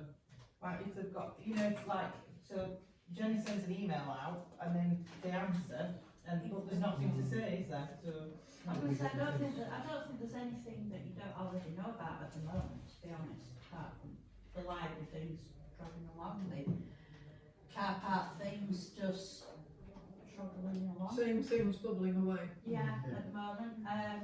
Other thing is, I've actually got a question. Yeah. As a Kirklees council, As a Kirklees councillor to yeah, Gary is a parish council, not Kirklees one. have we any update on the SID for Home Valley North? No, what's the latest on the SID? Oh, Gemma knows the answer. I do. Costs were sent to me on Friday, just gone. So we've put the order in. So the order's in? Yeah, as of Right. Friday Have afternoon. we got any idea of when the existing SID might be moved from wherever it is to Homley High School? Because the councillors agreed to I that, think didn't they? that is going to be the existing Home Valley North SID Yeah. that gets Which moved. we I haven't have got seen some dialogue about that. No, there is one already done. Council agreed. The one we just ordered is a new one.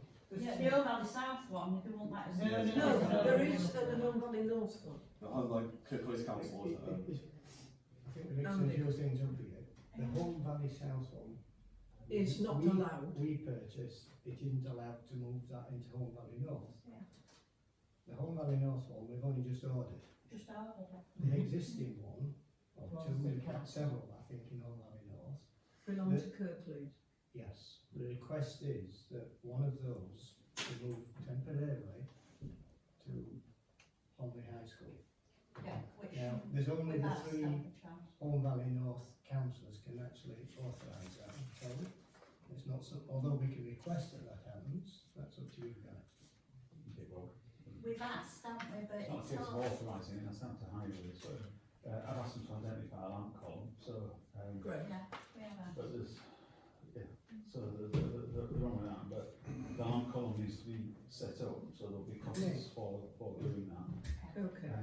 There's also costs for moving the SIDs, so we're currently looking at our SID programme going forward, and I guess the easiest way we're looking at it depends on delivery timescales, which we're trying to get an idea, was this new SID, this HVP SID 2, it'd be probably, depends on timescales, but it'd be as easy for that to go in on Station Road because it'll take some time to set the location. That's why So I the wanted second to know one, timescales. the second one will be quicker than the ones we already have, the Kirklees zone, is what you're saying.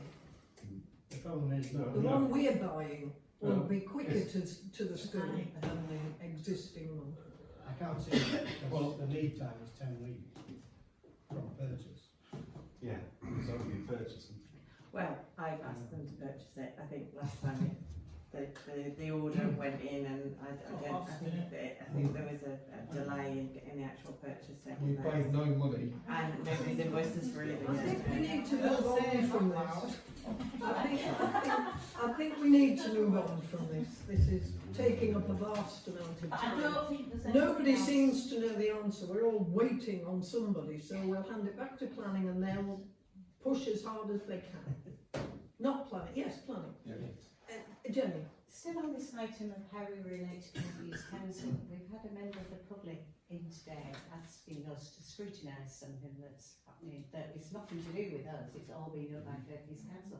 So we need to be able to speak to people who ask us questions, and we only seem to hear by hearsay about what's happening, so we don't always, it would be really useful to have updates and regular information so that we can speak to people in the home valley about what Kirklees are doing.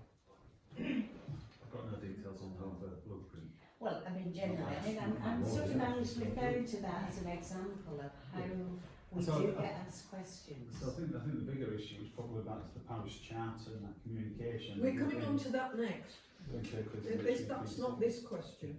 But it wouldn't really be appropriate for ward councillors to brief somebody like parish council on what Kirklees' plans are going to be for the blueprint. You'd be wanting to speak to the cabinet member of those officers who are actually leading it. Okay, thank you. I'm not letting, we're being very brutal. Councillor Fenwick? So I told him to shut up. Next. I think what is emerging here is a clear frustration from parish councillors that the Kirklees councillors and seem unwilling to share anything with us, which we understand and we will note. I'll move on. Okay, so that's not what I Item 23, the communications protocol.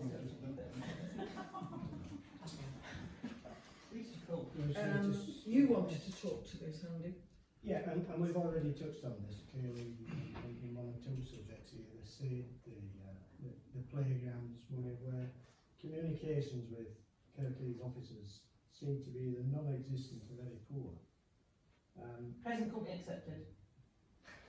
He said officers. He said officers, Yeah, not particularly council. officers. I find it very frustrating that we try and email officers for information and we just really ignore it. I think it's disrespectful, besides anything else. I think it's also very inefficient. We're waiting for answers on things and we don't get anything. So in planning, for instance, we're waiting for answers on our request about pre-application advice, and we've been waiting months now, not even had a reply. Likewise, we've been waiting for something on the conservation and heritage, and again waiting for months without a reply. And there's several more personal ones where I've communicated directly, and again I didn't get anything back.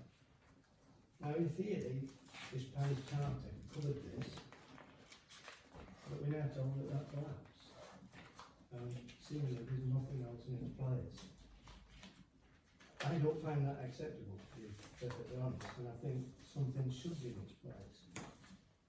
Might be something simpler, maybe the parish charter was a bit over ambitious, but I think we should have an expectation that when we ask questions of officers that we get a response. And so I think we should be simple on that for all I could. I'm told that other parishes and town councils also have a similar sort of problem, so it's not unique to us by any means. Well, this can be raised. I mean, I talked in my opening speech about building relationships with other parish and town councils in Kirklees, and this is an ideal topic for that. Maybe you can come on when we get this going. Councillor Lyons. I wondered if you could ask Jen and the clerking team to express your concerns to the monitoring office, because you complain to the council at Kirklees when you don't believe things have been followed properly, and we've been requesting information and they haven't been giving it back, be it officers, councillors, whatever. So is it possible for the monitoring officer to give us some idea of how this works? Is that in their bailiwick? The monitoring officer deals with code of conduct issues around members. I think what Councillor Wilson is talking about is officers. I mean, just to sort of fill people in on the correspondence we've had with Kirklees about this. So I had a discussion with Councillor Wilson about this, and I emailed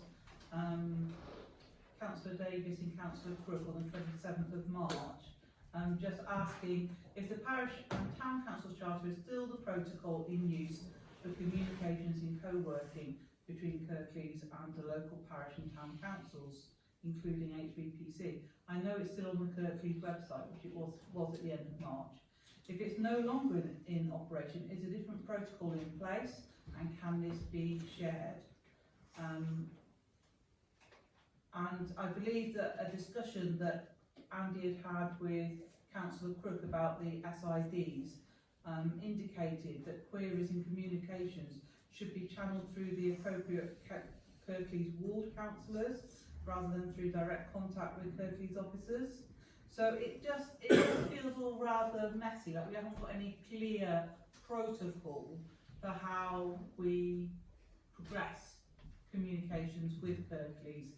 I did have an email back from Mo Crook about it, saying it's definite, charter is no longer current, and he was making inquiries to find out for sure and get back to me once he has confirmation. But I've heard nothing else, but I can chase it up again after this meeting.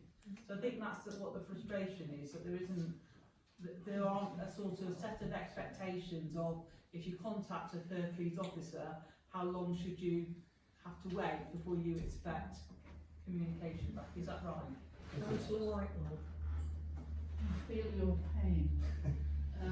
I've tried over a number of months, near years, to find out exactly how it is that Kirklees officers and councillors communicate with each other and with their community and the electorate and that. To it, can I have a look at your communications strategy? Where can I find that? Where is your communications policy? And the answer to that, not that I received it when I made the request, but is it doesn't exist. So I think there is a huge question here about how the whole of communications operates operates within Kirklees. There are pockets of excellent practice, absolutely excellent practice, but it's not across the board. And I think it really does need getting hold of and managing. And I really don't know how best to approach that, but maybe we can exert not some pressure particularly, but just say, we want to work with you on communicate. We want to communicate with you. How do we do that effectively if we can't get any channels?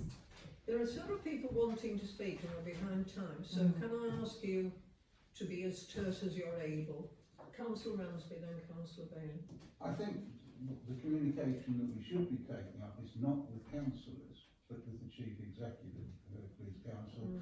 He is the most senior officer available, and that is the communication that the clerk should be taking on our behalf, and insisting that proper methods and ways of communication are created and maintained and operate efficiently. I will take Councillor Bailey's point. I don't think we're going to resolve tonight exactly what we should do, and we're far too large a group to do so anyway. We need, I think we need a working group, to be truthful.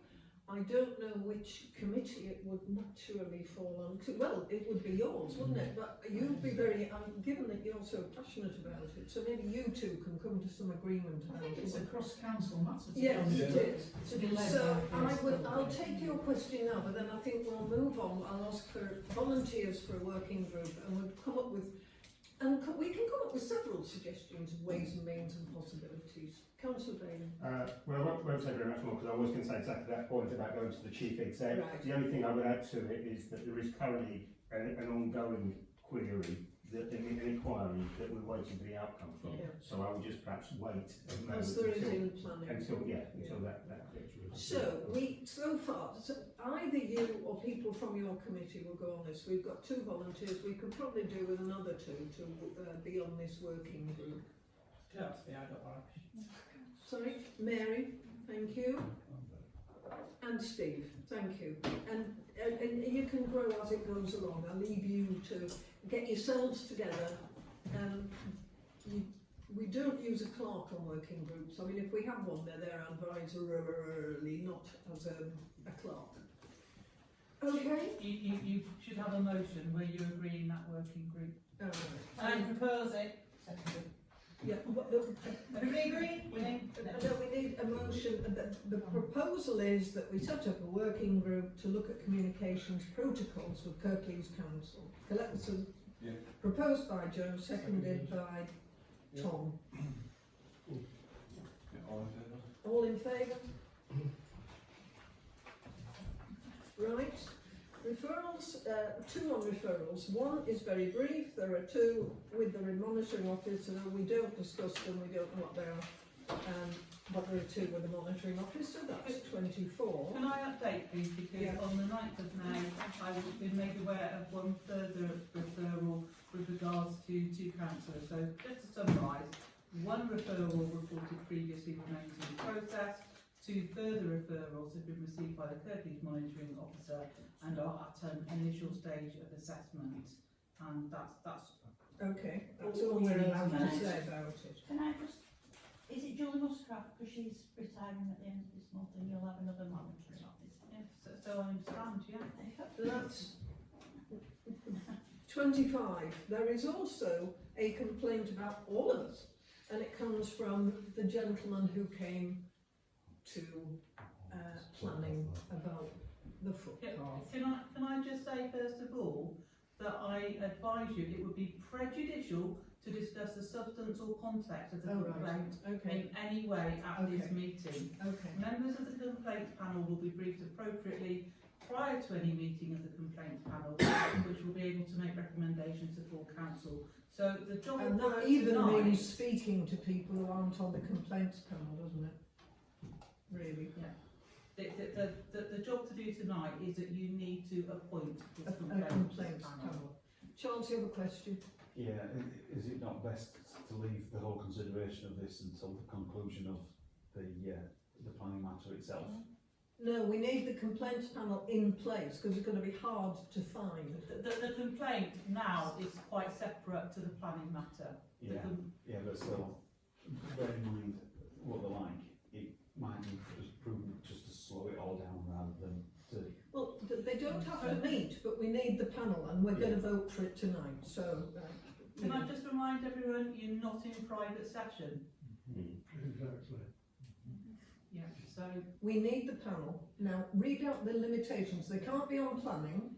they can't have been on the planning committee that considered an issue on the 22nd of April. So, and we need 3 people, 3 councillors for this complaint panel, and ideally someone who is willing to be in the chair of it. Who? Ideally, someone who's willing to be chair. One of the 3 to be nominated as Who chair. was not at that planning meeting? You're not volunteering. I just want to know who. 1, I'll put my hand up after 3 people have already done it. 4, 5, 6, 7. I will have one because it's Alison, you weren't, were you? 7. Oh, we've got 8. Right. Councillor Whitelaw, you attended as a member of the public. Yeah, Oh, you were there. You can't. You were a member of the public. You were there. You've forgotten, but you were. We all witnessed it. Were you drunk again? No, you came as a member of the public, and you witnessed the man. Yes. Yeah. So you can't be on the complaint panel.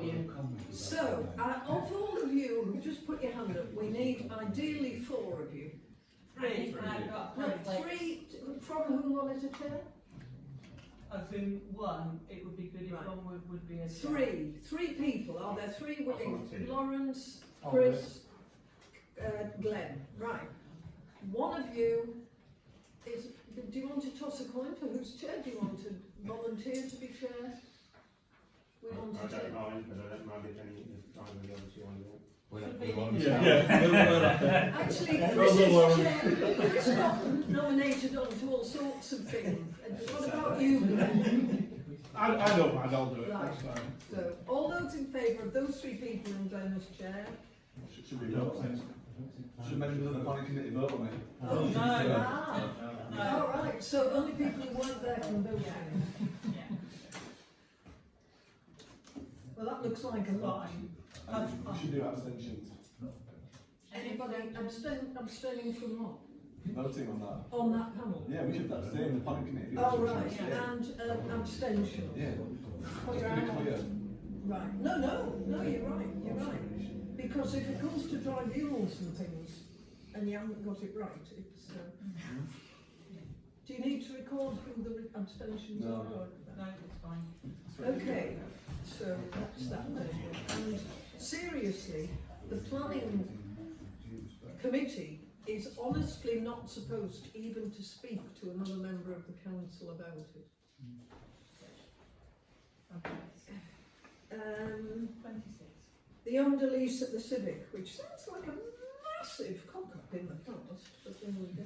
Yeah, so the main thing for tonight is the approval of expenditure of up to £720, that's 600 plus VAT, for the commissioning of a report on the draft underlease with Home First Civic Hall Community Trust, subject to confirmation from Home First Civic Hall Community Trust that the 2017 underlease is the one they want to progress with us. All those in favour?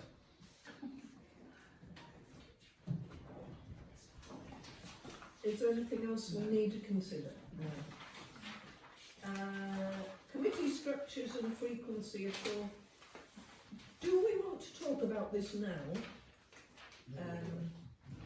I don't not want to talk about it, Chris. I'm just thinking you might get a better hearing and more brain attention at another meeting.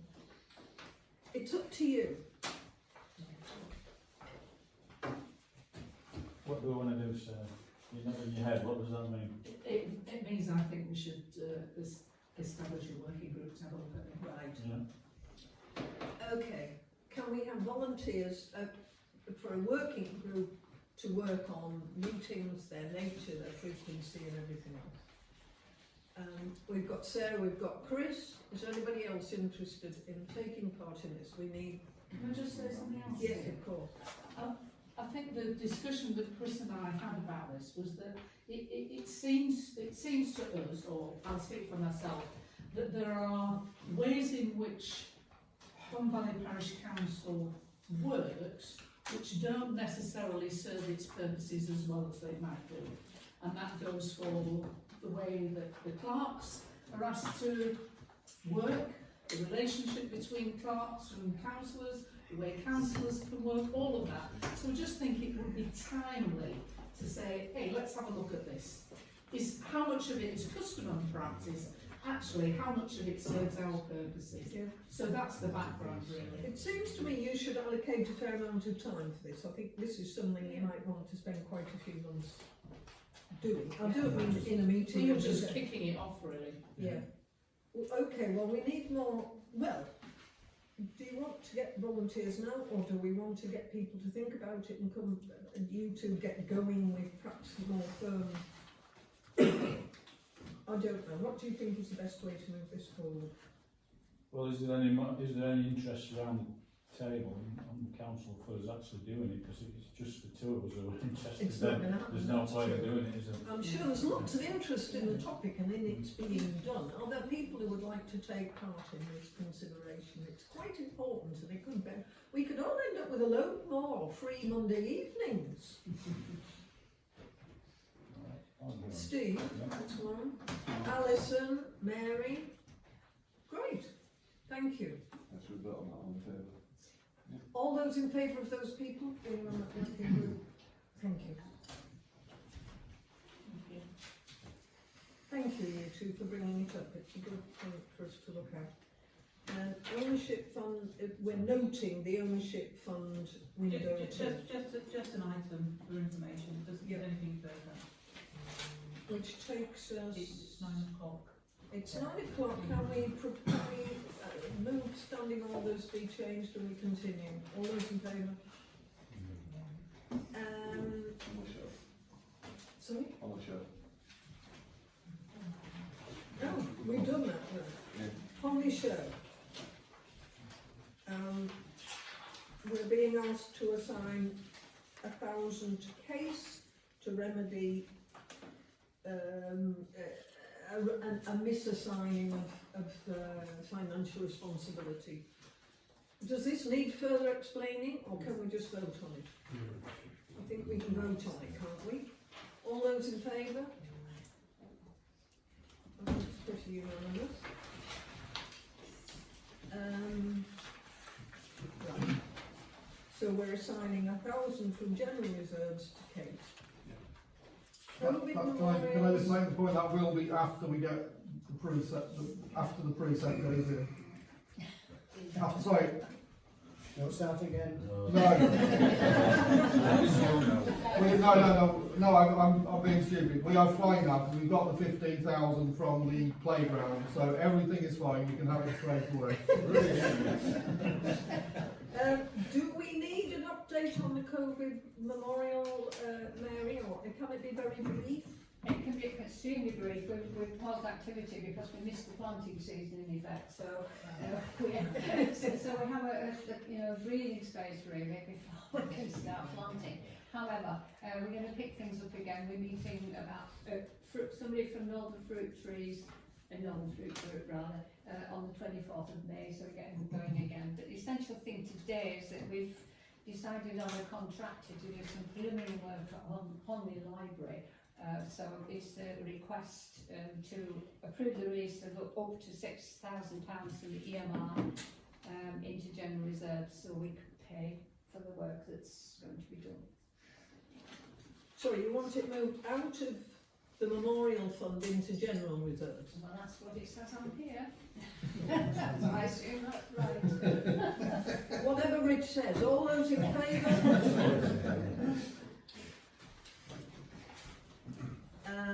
Homley Library, they very briefly, and they've done a massive, comprehensive review.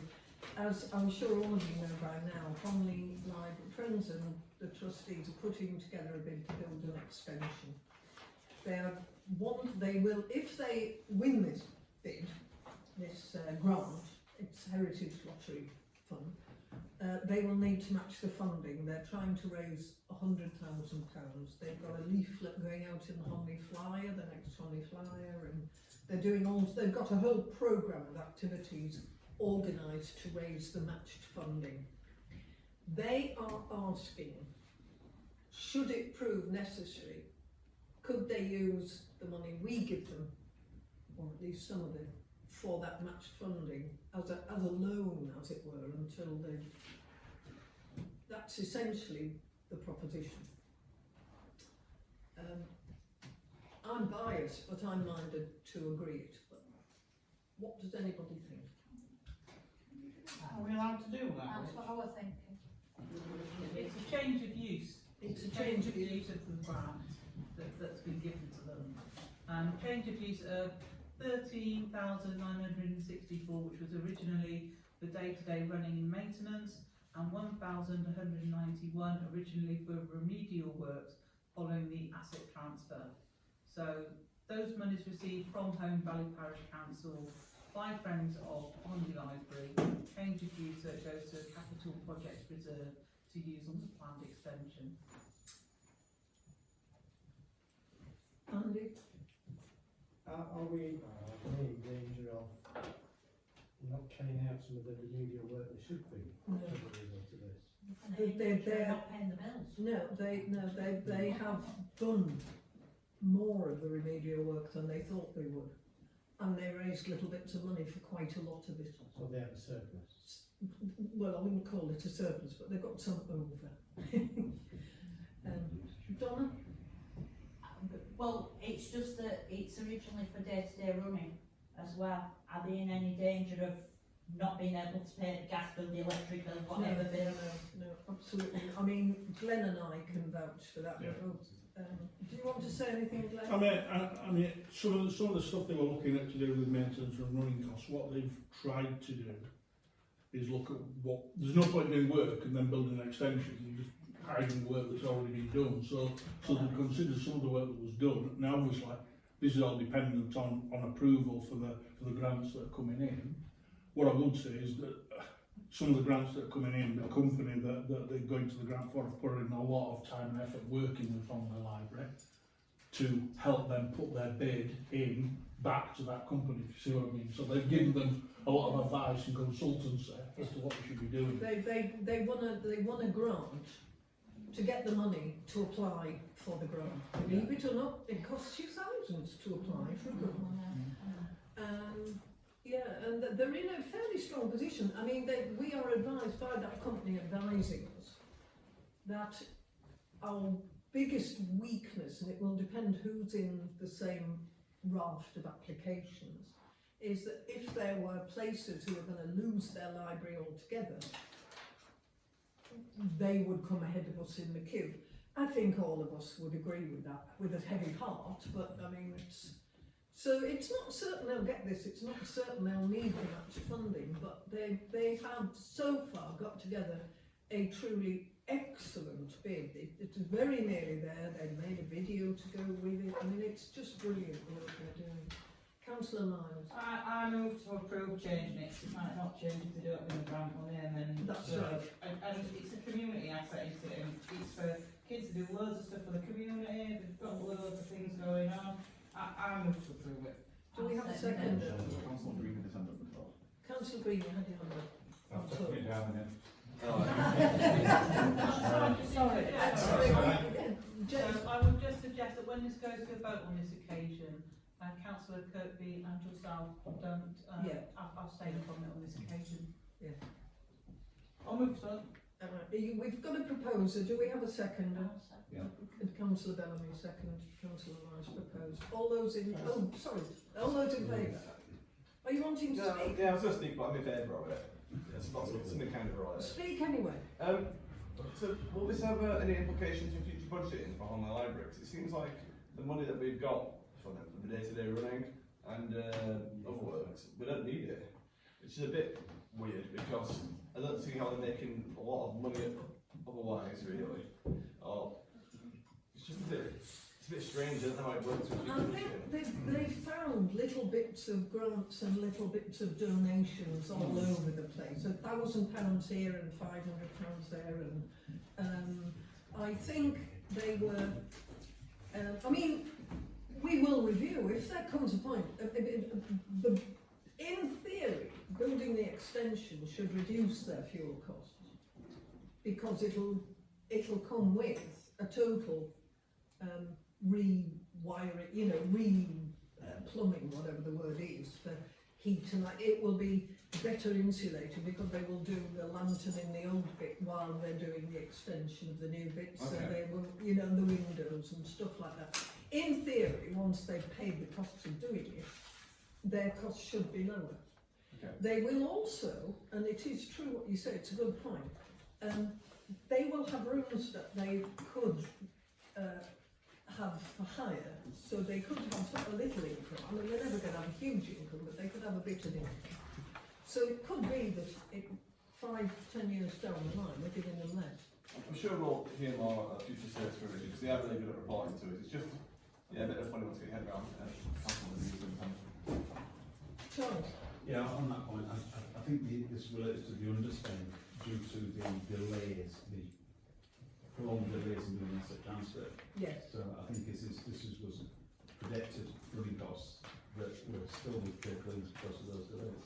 Okay. So it's not a case of the amount's been winded over, it's just that those delays were so long that this money wasn't And spent they've that way. only just found out what the gas bill is because nobody's been able to work it out. Honestly, they couldn't get. They must have. They had something like 2 or 3 years built up, and nobody could tell them what it was. So, with the exception of Glenn and I, all those in favour? Yeah, that's carried. Defibrillated. What I'm asking is if we can leave it to the Service Provision Committee to consider the ownership of the 2 defibs referred to, but given that the Service Provision meeting is not until July, the motion being put in front of you is about making the Brockholes defibrillator workable. Okay, all those in favour? Whereabouts is the Brockholes? It's attached to a garage on Oak Square. Anyway, there is a bigger question that Service Provision will have to consider, which is every other defibrillator in the valley, and whether we're...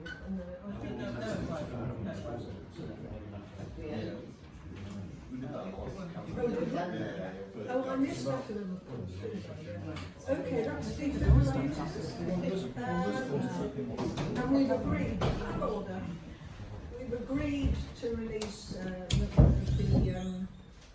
£49.20. Ward asset register. Just to note the ward has been deferred next month. Councillor training evaluations, note. Referrals from standing committees, F&M, roof repairs. We better talk about that. I wasn't at the last F&M meeting, even though I'm chair of it. Is there somebody here who can talk to this? Do you want to do it? Start the room. Yeah. I think what we're talking about here is that the roof repairs were originally intended to have happened by now, in the last financial year. For a number of reasons that's not happened. One is because it requires listed building consents, and it's taken some time to get. We're now looking at probably early summer before we actually start to do this. So it's moved it into the next financial year. I think that's the crux of it. Yeah. So essentially we're being asked, Joe, you were going to get advice from an accountant? So I have an accountant and I'm a VAT registered business, and I pointed out the fact that, Richard pointed out the fact that we are also a VAT registered parish council. We might be able to turn the VAT back on the roof. So I have asked my accountant, and he believes this is correct, and he will confirm tomorrow in an email what the rules are around the parish council using it to their advantage that they are a VAT registered business, so therefore we could save thousands of pounds in the VAT registry, VAT that we pay when we pay bills for the council. So I'm just waiting to pass You'll on have to an answer Richard. from him tomorrow, and it says here the deputy clerk is to seek formal guidance. Have we? Well, that's going to depend on. It's the same one. It's hearing from Joe first. And we have to consider the payment of up to 13,500 from general reserves. Is this the same as the 15 and the 16 and a half that we've been moving around with? No. This is to allow us to spend. This is to allow us to spend. This is to spend. So we've approved 26,000. We're being asked to release half of it, roughly, basically. That's right, and if it happens that with Joe's discussions with her accountant that we could, if the parish council paid directly, the civic said they will just pay us back what we've given them. Right. And so we need to approve both proposer and seconder. Well, hang on. We've got to approve 13 and a half, and then later on we've got to approve 26,980. So 13 and a half. All those in favour? Right? And then 26,980. Thank you. Service provision. I'll move this. I propose. Defer it. Right. No, Oh, I propose the recommendation to. Isn't that what we're being asked to do? Yes. 4,000 for the improvement of the loo. Yeah. All those in It favour? is the toilet, not the dark side. Yeah. Toilet Yeah. specifically. All those in favour?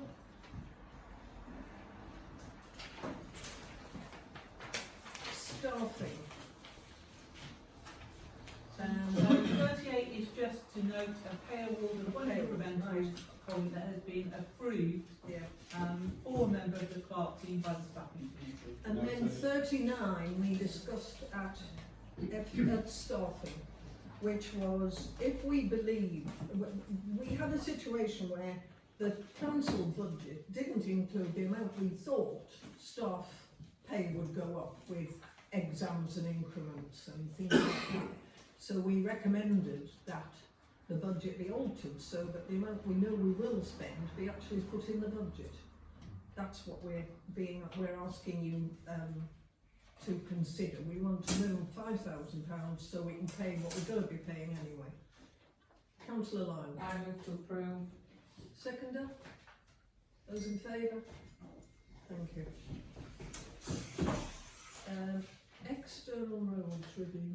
Yes, so the reason the external staffing review that was scheduled to take place in 2023 was postponed was really due to the working trail by having a new council in summer 2023. I accumulated enough toil doing other stuff over August and November, so I certainly want to add doing this review to that as well. So there's just not been time to do it. YRCA were approached about carrying out the review. Full Council had previously resolved to fund expected costs up to £420 from general reserves, but that was the last Full Council. So in terms of transparency, the staffing committee on the 29th of April considered whether fresh approval for costs of an external review needed to be sought from Full Council. And that's why this recommendation So is being it's not more money, it's just reapproving by a new council. Right. All those in favour?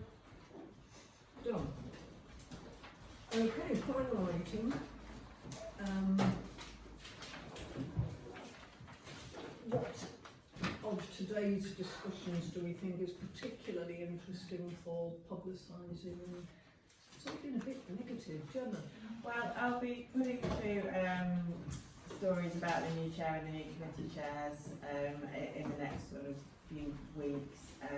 I've also got things lined up for the SID. If anybody can get me a photo of it and see it when I'm out, please do. I will. It's like track it down. Please do. It's next to where I live. Has it moved? Of what? Oh, the SID. The SID, not anybody. Like it, not just some guy called SID, not a cafe. Just a SID. I'm one from Brooklyn. Finished yet, we've got hands up. Come on. Councillor Lightnell. Can I just remind people that we've got a box full of our Home Valley Parish Council leaflets, which are not time limited, and as we go through the summer there will undoubtedly be opportunities for you to dish around at various fairs and what have you. And so if you would like to take some with you, that would be really nice. Well, I know we're going to put some on the show, aren't we, Gemma? We are. We've got a table booked on the show. We've also got plans We need to get some councillors booked to do that. Yes, please. I'll be there. So it's an ongoing already. Tom's going to be there. I will put out messages to Get yourself a road to do.